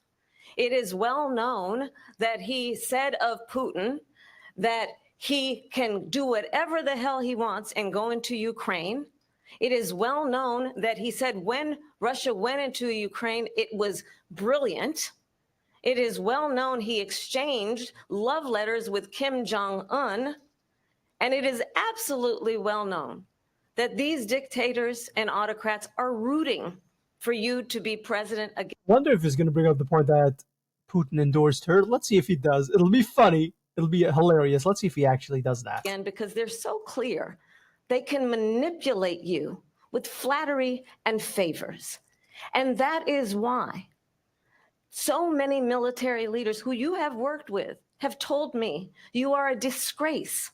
That is why we understand that we have to have a president who is not consistently weak and wrong on Vice national President security, Harris. including the importance of upholding and respecting in highest regard our military. Vice President Harris, thank you. They're the ones, and she's the one that caused it, that's weak on national security by allowing every nation last month for the year, 168 different countries sending people into our country. Their crime rates are way down. Putin endorsed her last week, said, I hope she wins. And I think he meant it because what he's gotten away with is absolutely incredible. It wouldn't have happened with me. The leaders of He freaking said it. Let's see how she responds. This is going to be fun. other countries think that they're weak and incompetent, and they are. They're grossly incompetent. And I just ask one question. Why does Biden go in and kill the Keystone Pipeline and approve the single biggest deal that Russia's ever made, Nord Stream 2, the biggest pipeline anywhere in the world going to Germany and all over Europe? Because they're weak and they're ineffective.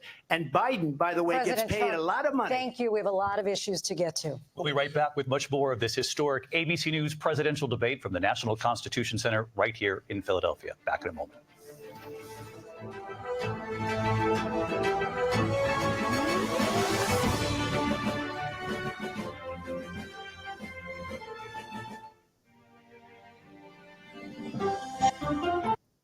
National spotlight on CP lot see your map for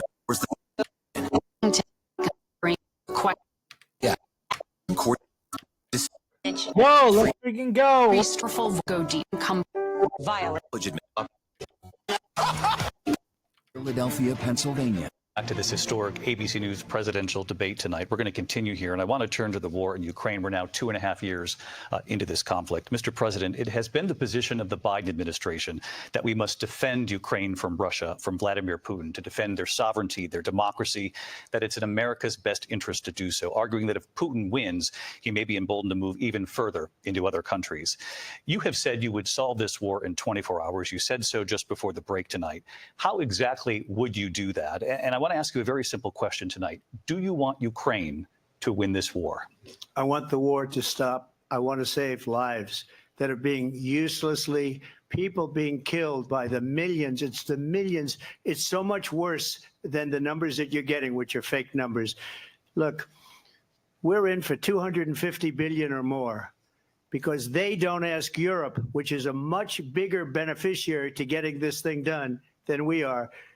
They're in for $150 billion less because Biden and you don't have the courage to ask Europe like I did with NATO. They paid billions and billions, hundreds of billions of dollars when I said, either you pay up or we're not going to protect you anymore. So that's maybe one of the reasons they don't like me as much as they like weak people. But you take a look at what's happening. We're in for 250 to 275 billion. They're into 100 to 150. They should be forced to equalize. With that being said, I want to get the war settled. I know Zelensky very well, and I know Putin very well. I have a good relationship, and they respect your president, okay? They respect me. They don't respect Biden. How would you respect him? Why? For what reason? He hasn't even made a phone call in 2 years to Putin, hasn't spoken to anybody. They don't even try and get it. That is a war that's dying to be settled. I will get it settled before I even become president. If I win, when I'm president-elect, and what I'll do is I'll speak to one, I'll speak to the other, I'll get them together. That war would have never happened. And in fact, when I saw Putin after I left, unfortunately left because our country has gone to hell. But after I left, when I saw him building up soldiers, he did it after I left. I said, oh, he must be negotiating. It must be a good, strong point of negotiation. Well, it wasn't, because Biden had no idea how to talk to him. He had no idea how to stop it. And now you have millions of people dead, and it's only getting worse, and it could lead to World War III. Don't kid yourself, David.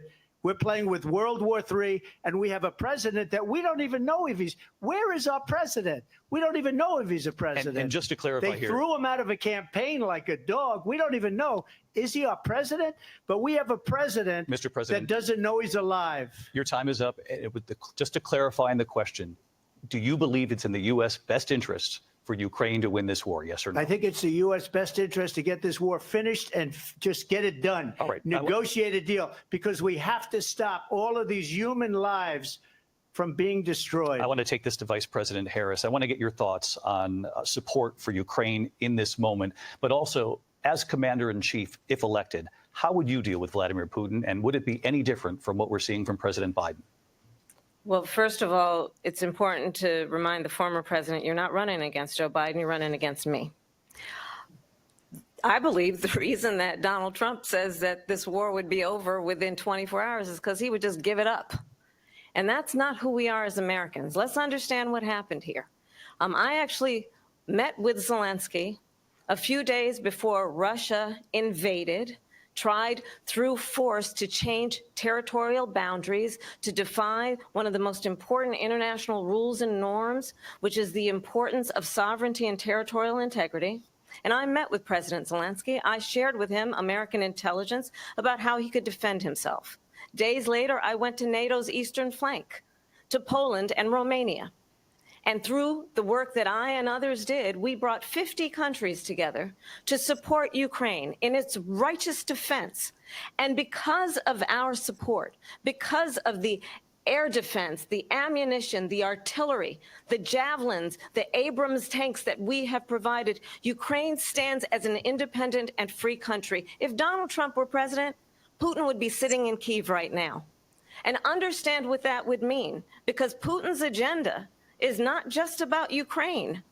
Understand why the European allies and our NATO allies are so thankful that you are no longer president, and that we understand the importance of the greatest military alliance the world has ever known, which is NATO, and what we have done to preserve the ability of Zelensky and the Ukrainians to fight for their independence. Otherwise, Putin would be sitting in Kyiv with his eyes on the rest of Europe, starting with Poland. And why don't you tell the 800,000 Polish Americans right here in Pennsylvania how quickly you would give up for the sake of favor and what you think is a friendship with what is known to be a dictator who would eat you for lunch. Vice President Harris, thank you. We've heard from both of you on Ukraine tonight. Afghanistan came up in the last hour. I wanted her to respond to something you said earlier, and please, I'll give you a minute here.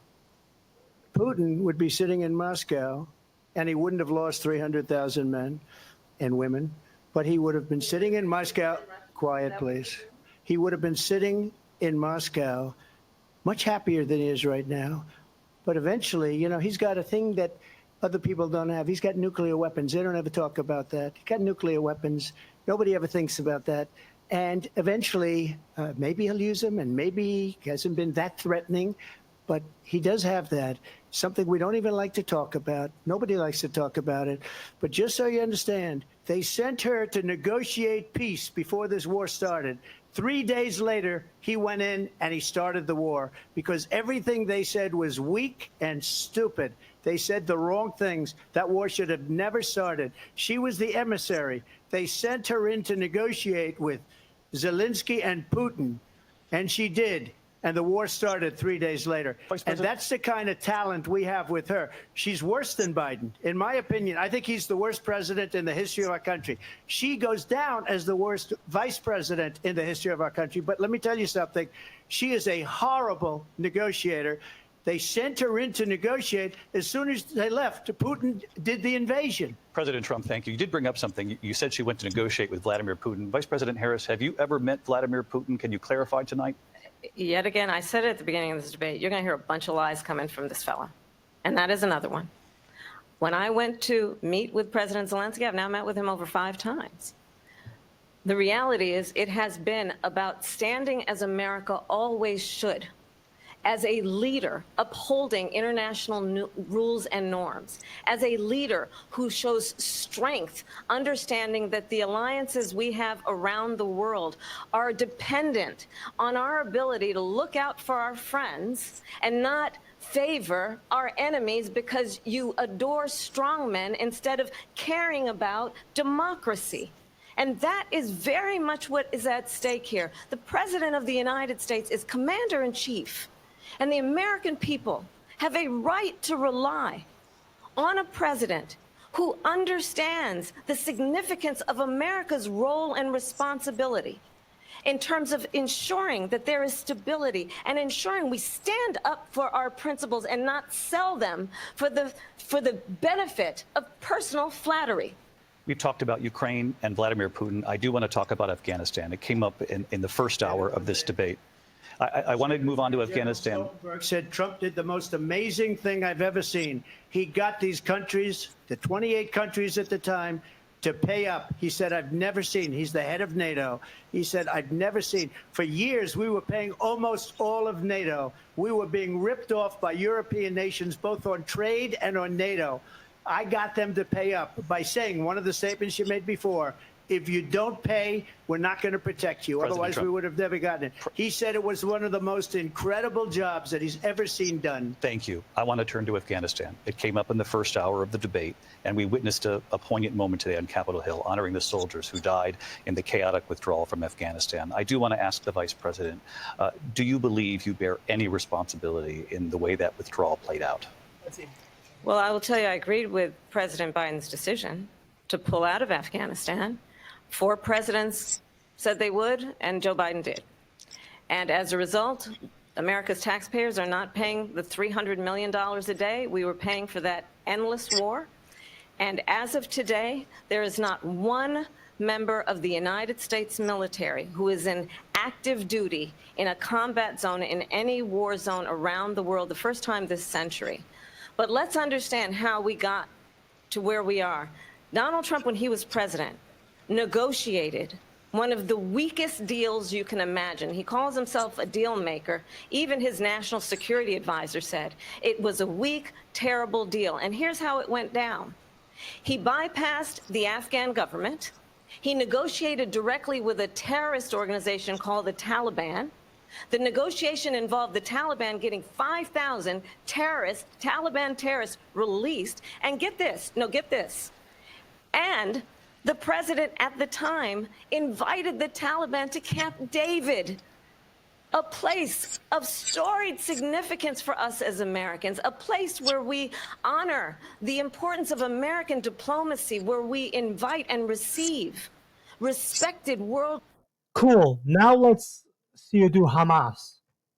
She did talk earlier about Hamas, but that's the terrorist organization that we do have to negotiate with. You see, that is a terrorist organization that's okay to.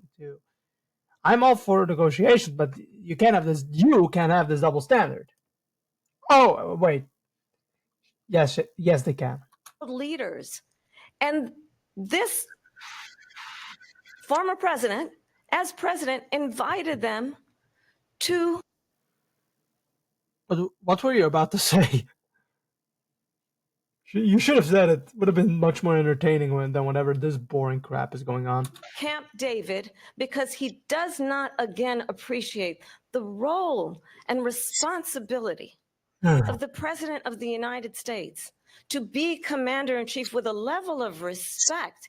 And this gets back to the point of how he has consistently disparaged and demeaned members of our military, fallen soldiers, and the work that we must do to uphold the strength and the respect of the United States of America around the world. Vice President Harris, thank you. President Trump, your response to her saying that you began the negotiations with the Taliban. So if you take a look at that period of time, the Taliban was killing our soldiers, a lot of them, with snipers. And I got involved with the Taliban because the Taliban was doing the killing. That's the fighting force within Afghanistan. They don't bother doing that because, they deal with the wrong people all the time. But I got involved. And Abdul is the head of the Taliban. He is still the head of the Taliban. And I told Abdul, don't do it anymore. You do it anymore, you're going to have problems. And he said, why do you send me a picture of my house? I said, you're going to have to figure that out, Abdul. And for 18 months, we had nobody killed. We did have an agreement negotiated by Mike Pompeo. It was a very good agreement. The reason it was good, we were getting out. We would have been out faster than them, but we wouldn't have lost the soldiers. We wouldn't have left many Americans behind, and we wouldn't have left $85 billion worth of brand new, beautiful military equipment behind. And just to finish, they blew it. The agreement said you have to do this, and they didn't do it.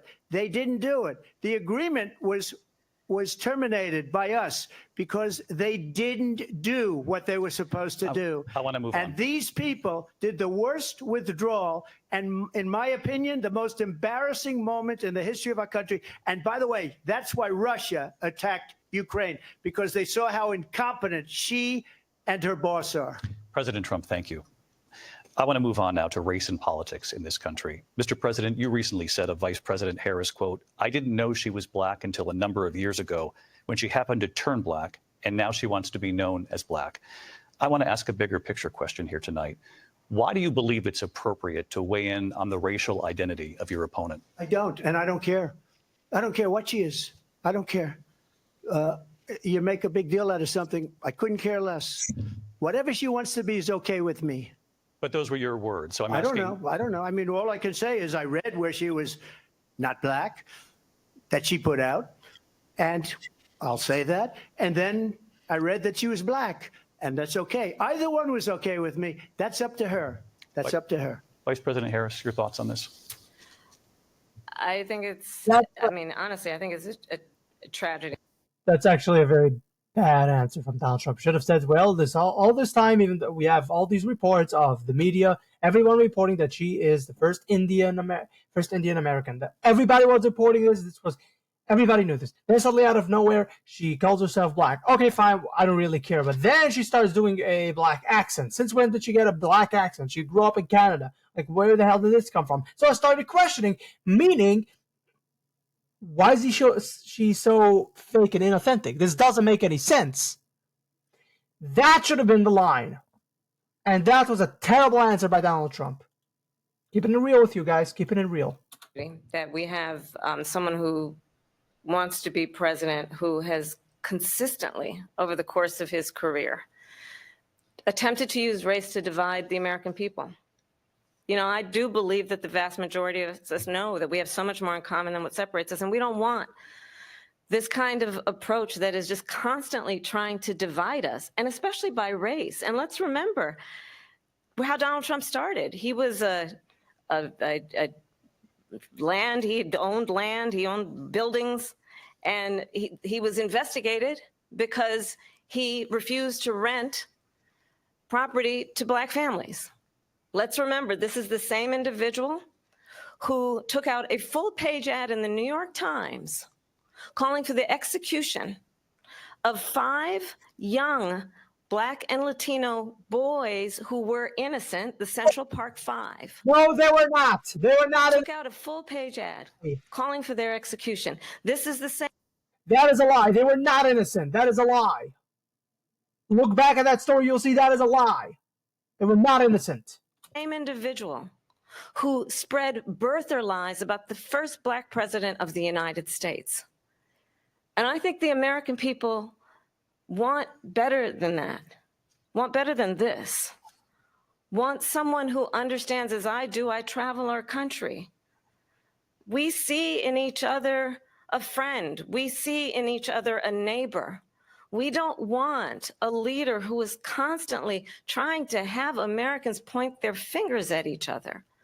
I meet with people all the time who tell me, can we please just have discourse about how we're going to invest in the aspirations and the ambitions and the dreams of the American people? Knowing that regardless of people's color or the language their grandmother speaks, we all have the same dreams and aspirations and want a president who invests in those, not in hate and division. Vice President Harris, thank you. Lindsay? President Trump, this is now your 3rd time. This is the most divisive presidency in the history of our country. There's never been anything like it. They're destroying our country, and they come up with things like what she just said, going back many, many years, when a lot of people, including Mayor Bloomberg, agreed with me on the Central Park 5. They admitted, they said, they pled guilty. And I said, well, if they pled guilty, they badly hurt a person, killed a person ultimately. And if they pled guilty, then they pled, we're not guilty. But this is a person that has to stretch back years, 40, 50 years ago, because there's nothing now. I built one of the greatest economies in the history of the world, and I'm going to build it again. It's going to be bigger, better, and stronger. But they're destroying our economy. They have no idea what a good economy is. Their oil policies, every single policy. And remember this, she is Biden. You know, she's trying to get away from Biden. I don't know the gentleman, she says. She is Biden. The worst inflation we've ever had, a horrible economy because inflation has made it so bad, and she can't get away with that. Thank you. Your time is up. I want to respond to that, though. I want to just respond briefly. Clearly, I am not Joe Biden, and I am certainly not Donald Trump. And what I do offer is a new generation of leadership for our country, one who believes in what is possible, one who brings a sense of optimism about what we can do instead of always disparaging the American people. What? I believe in what. What is this attitude? What the hell is this attitude? What the hell's wrong with this mic? What the hell is this attitude? Huh? Talking like she's everybody's mom or something. Mamala. Oh yeah, I forgot. Okay. we can do to strengthen our small businesses, which is why I have a plan. Let's talk about our plans and let's compare the plans. I have a plan to give startup businesses $50,000 tax deduction to pursue their ambitions, their innovation, their ideas, their hard work. I have a plan, $6,000 for young families for the first year of your child's life to help you in that most critical stage of your child's development. I have a plan that is about allowing people to be able to pursue what has been fleeting in terms of the American dream by offering a help with down payment of $25,000 down payment assistance for first-time home buyers. That's the kind of conversation, I believe, David, that people really want tonight, as opposed to a conversation that is constantly about belittling and name-calling. Let's turn the page Vice President and move Harris, forward. thank you. Let's turn to policy. President Let's Trump, turn back we to have policy. to move on. President Trump.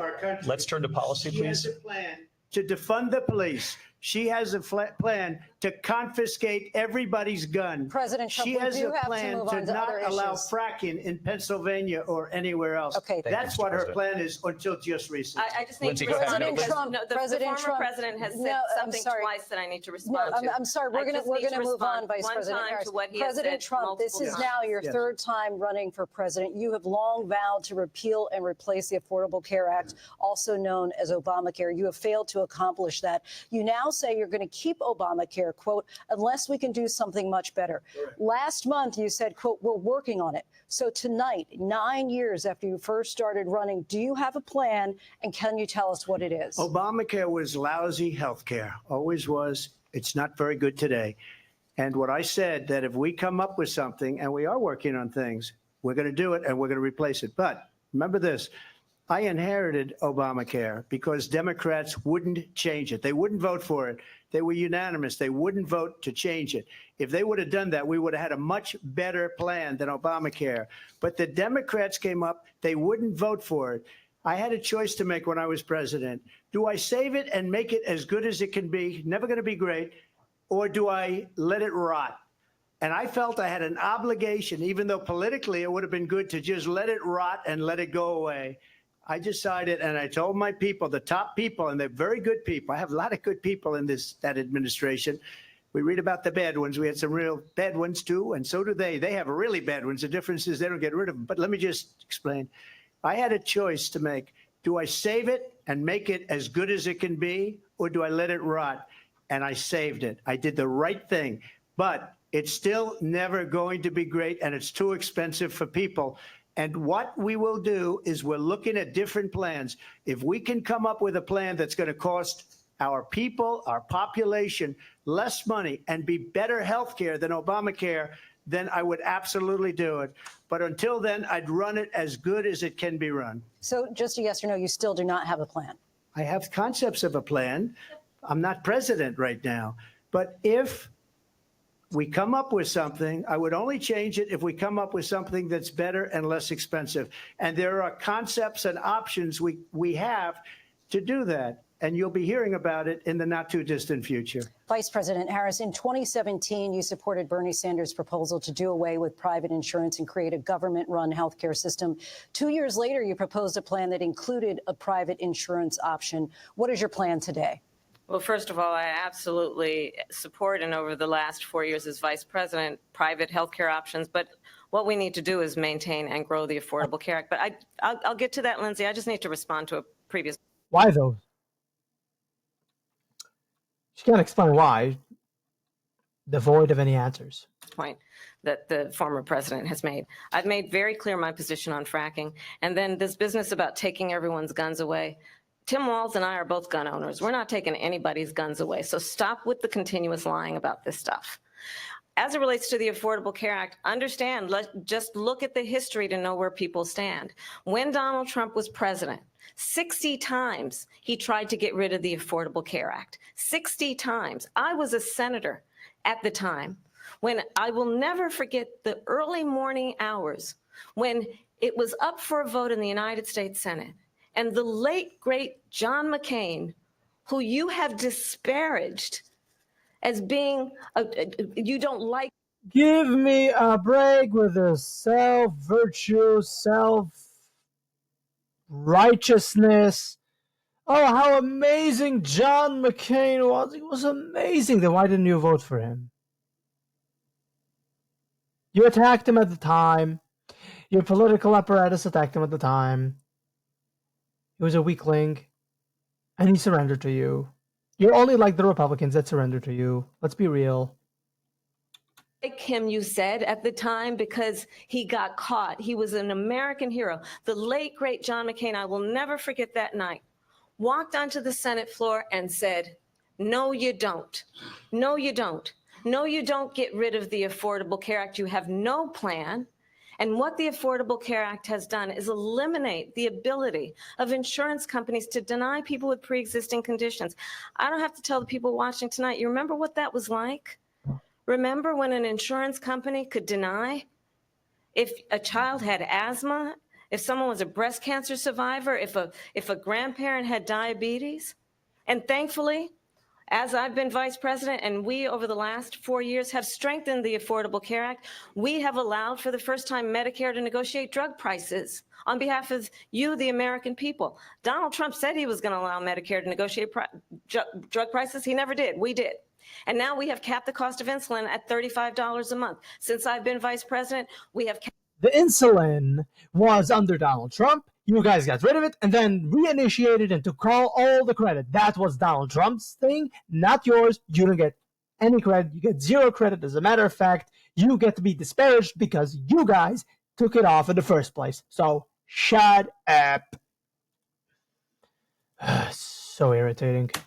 Cap the cost of prescription medication for seniors at $2,000 a year. And when I am president, we will do that for all people, understanding that the value I bring to this is that access to health care should be a right and not just a privilege of those who can afford it. And the plan has to be to strengthen the Affordable Care Act, not get rid of it. Vice President prologue Harris, thank in terms you. of where Donald Trump stands on that. I want to move to an issue that's important for a lot She made of. a mistake. At number one, John McCain fought Obamacare for 10 years. But it wasn't only him. It were all of the Democrats that kept it going. And you know what? We can do much better than Obamacare, much less money. But she won't improve private insurance for people, private medical insurance. That's another thing she doesn't want to get. People Trump are paying privately for insurance that have worked hard and made money, and they want to have private. She wants everybody to be on government insurance where you wait 6 months for an operation that you need immediately. President Trump, thank you. We have another issue that we'd like to get to that's important for a number of Americans, in particular younger voters, and that's climate change. President Trump, with regard to the environment, you say that we have to have clean air and clean water. Vice President Harris, you call climate change an existential threat.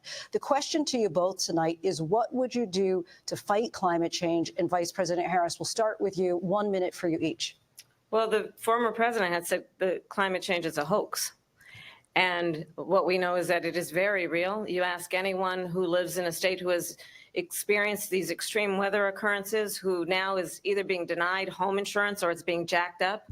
You ask anybody who has been the victim of what that means in terms of losing their home, having nowhere to go. We know that we can actually deal with this issue. The young people of America care deeply about this issue. And I am proud that as vice president over the last 4 years, we have invested $1 trillion in a clean energy economy, while we have also increased domestic gas production to historic levels. We have created over 800,000 new manufacturing jobs while I have been vice president. We have invested in clean energy to the point that we are opening up factories around the world. Donald Trump said he was going to create manufacturing jobs. He lost manufacturing jobs.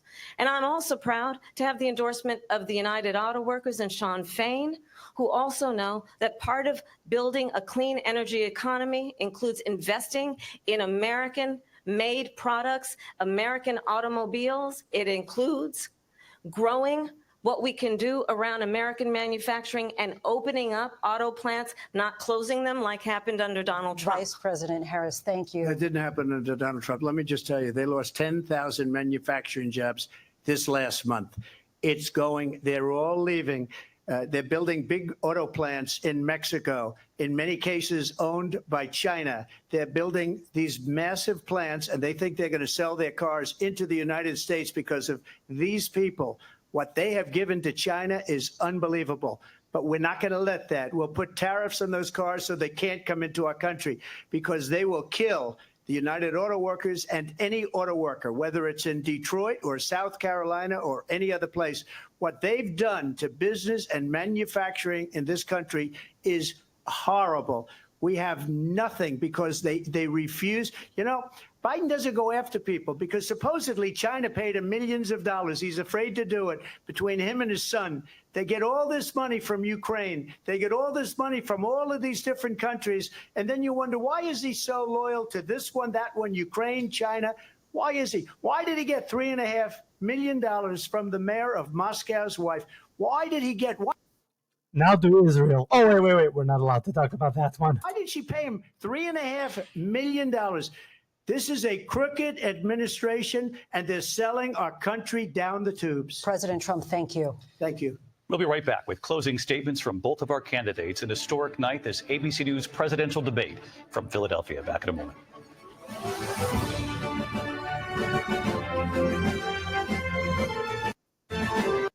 That's so tiresome. You know what's during my So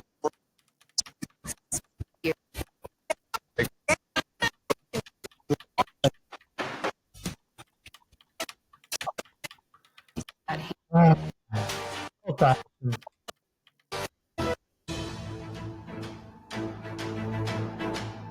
Harris, we begin with you. So I think you've heard tonight two very different visions for our country. One that is focused on the future, and the other that is focused on the past, and an attempt to take us backward. But we're not going back. And I do believe that the American people know we all have so much more in common than what separates us, and we can chart a new way forward. And a vision of that includes having a plan, understanding the aspirations, the dreams, the hopes, the ambition of the American people, which is why I intend to create an opportunity economy, investing in small businesses, in new families, in what we can do around protecting seniors, what we can do that is about giving hardworking folks a break and bringing down the cost of living. I believe in what we can do together that is about sustaining America's standing in the world and ensuring that we have the respect that we so rightly deserve, including respecting our military and ensuring we have the most lethal fighting force in the world. I will be a president that will protect our fundamental rights and freedoms, including the right of a woman to make decisions about her own body and not have her government tell her what to do. I'll tell you, I started my career as a prosecutor. I was a DA, I was an attorney general, a United States senator, and now vice president. I've only had one client, the people. And I'll tell you, as a prosecutor, I never asked a victim or a witness, are you a Republican or a Democrat? The only thing I ever asked them, are you okay? And that's the kind of president we need right now. Someone who cares about you and is not putting themselves first. I intend to be a president for all Americans and focus on what Also, somebody who doesn't spread their legs. we can do over the next 10 and 20 years to build back up our country by investing right now in you, the American people. Vice President Harris, thank you. President Trump? So she just started by saying she's going to do this, she's going to do that, she's going to do all these wonderful things. No. Why hasn't she done it? She's been there for 3.5 years. They've had 3.5 years to fix the border. They've had 3.5 years to create jobs and all the things we talked about. Why hasn't she done it? She should leave right now, go down to that beautiful White House, go to the Capitol, get everyone together and do the things you want to do, but you haven't done it and you won't do it because you believe in things that the American people don't believe in. You believe in things like we're not going to frack. We're not going to take fossil fuel. We're not going to do things that are going to make this country strong, whether you like it or not. Germany tried that, and within 1 year, they were back to building normal energy plants. We're not ready for it. We can't sacrifice our country for the sake of bad vision. But I just ask one simple question. Why didn't she do it? We're a failing nation. We're a nation that's in serious decline. We're being laughed at all over the world. All over the world, they're laughed. I know the leaders very well. They're coming to see me. They call me. We're laughed at all over the world. They don't understand what happened to us as a nation. We're not a leader. We don't have any idea what's going on. We have wars going on in the Middle East. We have wars going on with Russia and Ukraine. We're going to end up in a third world war, and it'll be a war like no other because of nuclear weapons, the power of weaponry. I rebuilt our entire military. She gave a lot of it away to the Taliban. She gave it to Afghanistan. What these people have done to our country, and maybe toughest of all, is allowing millions of people to come into our country. Many of them are criminals, and they're destroying our country. The worst president, the worst vice president in the history of our country. President Trump, thank you. And that is our ABC News presidential debate from here in Philadelphia at the National Constitution Center. I'm Lindsay Davis. And I'm David Muir. Thank you for watching here in the U.S. and all over the world, and from all of us here at ABC News. Good night. All right. Wow. That was a little more boring than I thought it would be. It was, Okay, but again, Donald Trump kind of messed up there because he should have gone on what she stands for. And then at the end, he should have presented a vision, an alternative, which he didn't do at the end. He did it throughout the debate, of course, so we all know, but it would have been much more powerful at the end if he was, why didn't she do it? This is what she stands for. This is what this is what she really wants to do.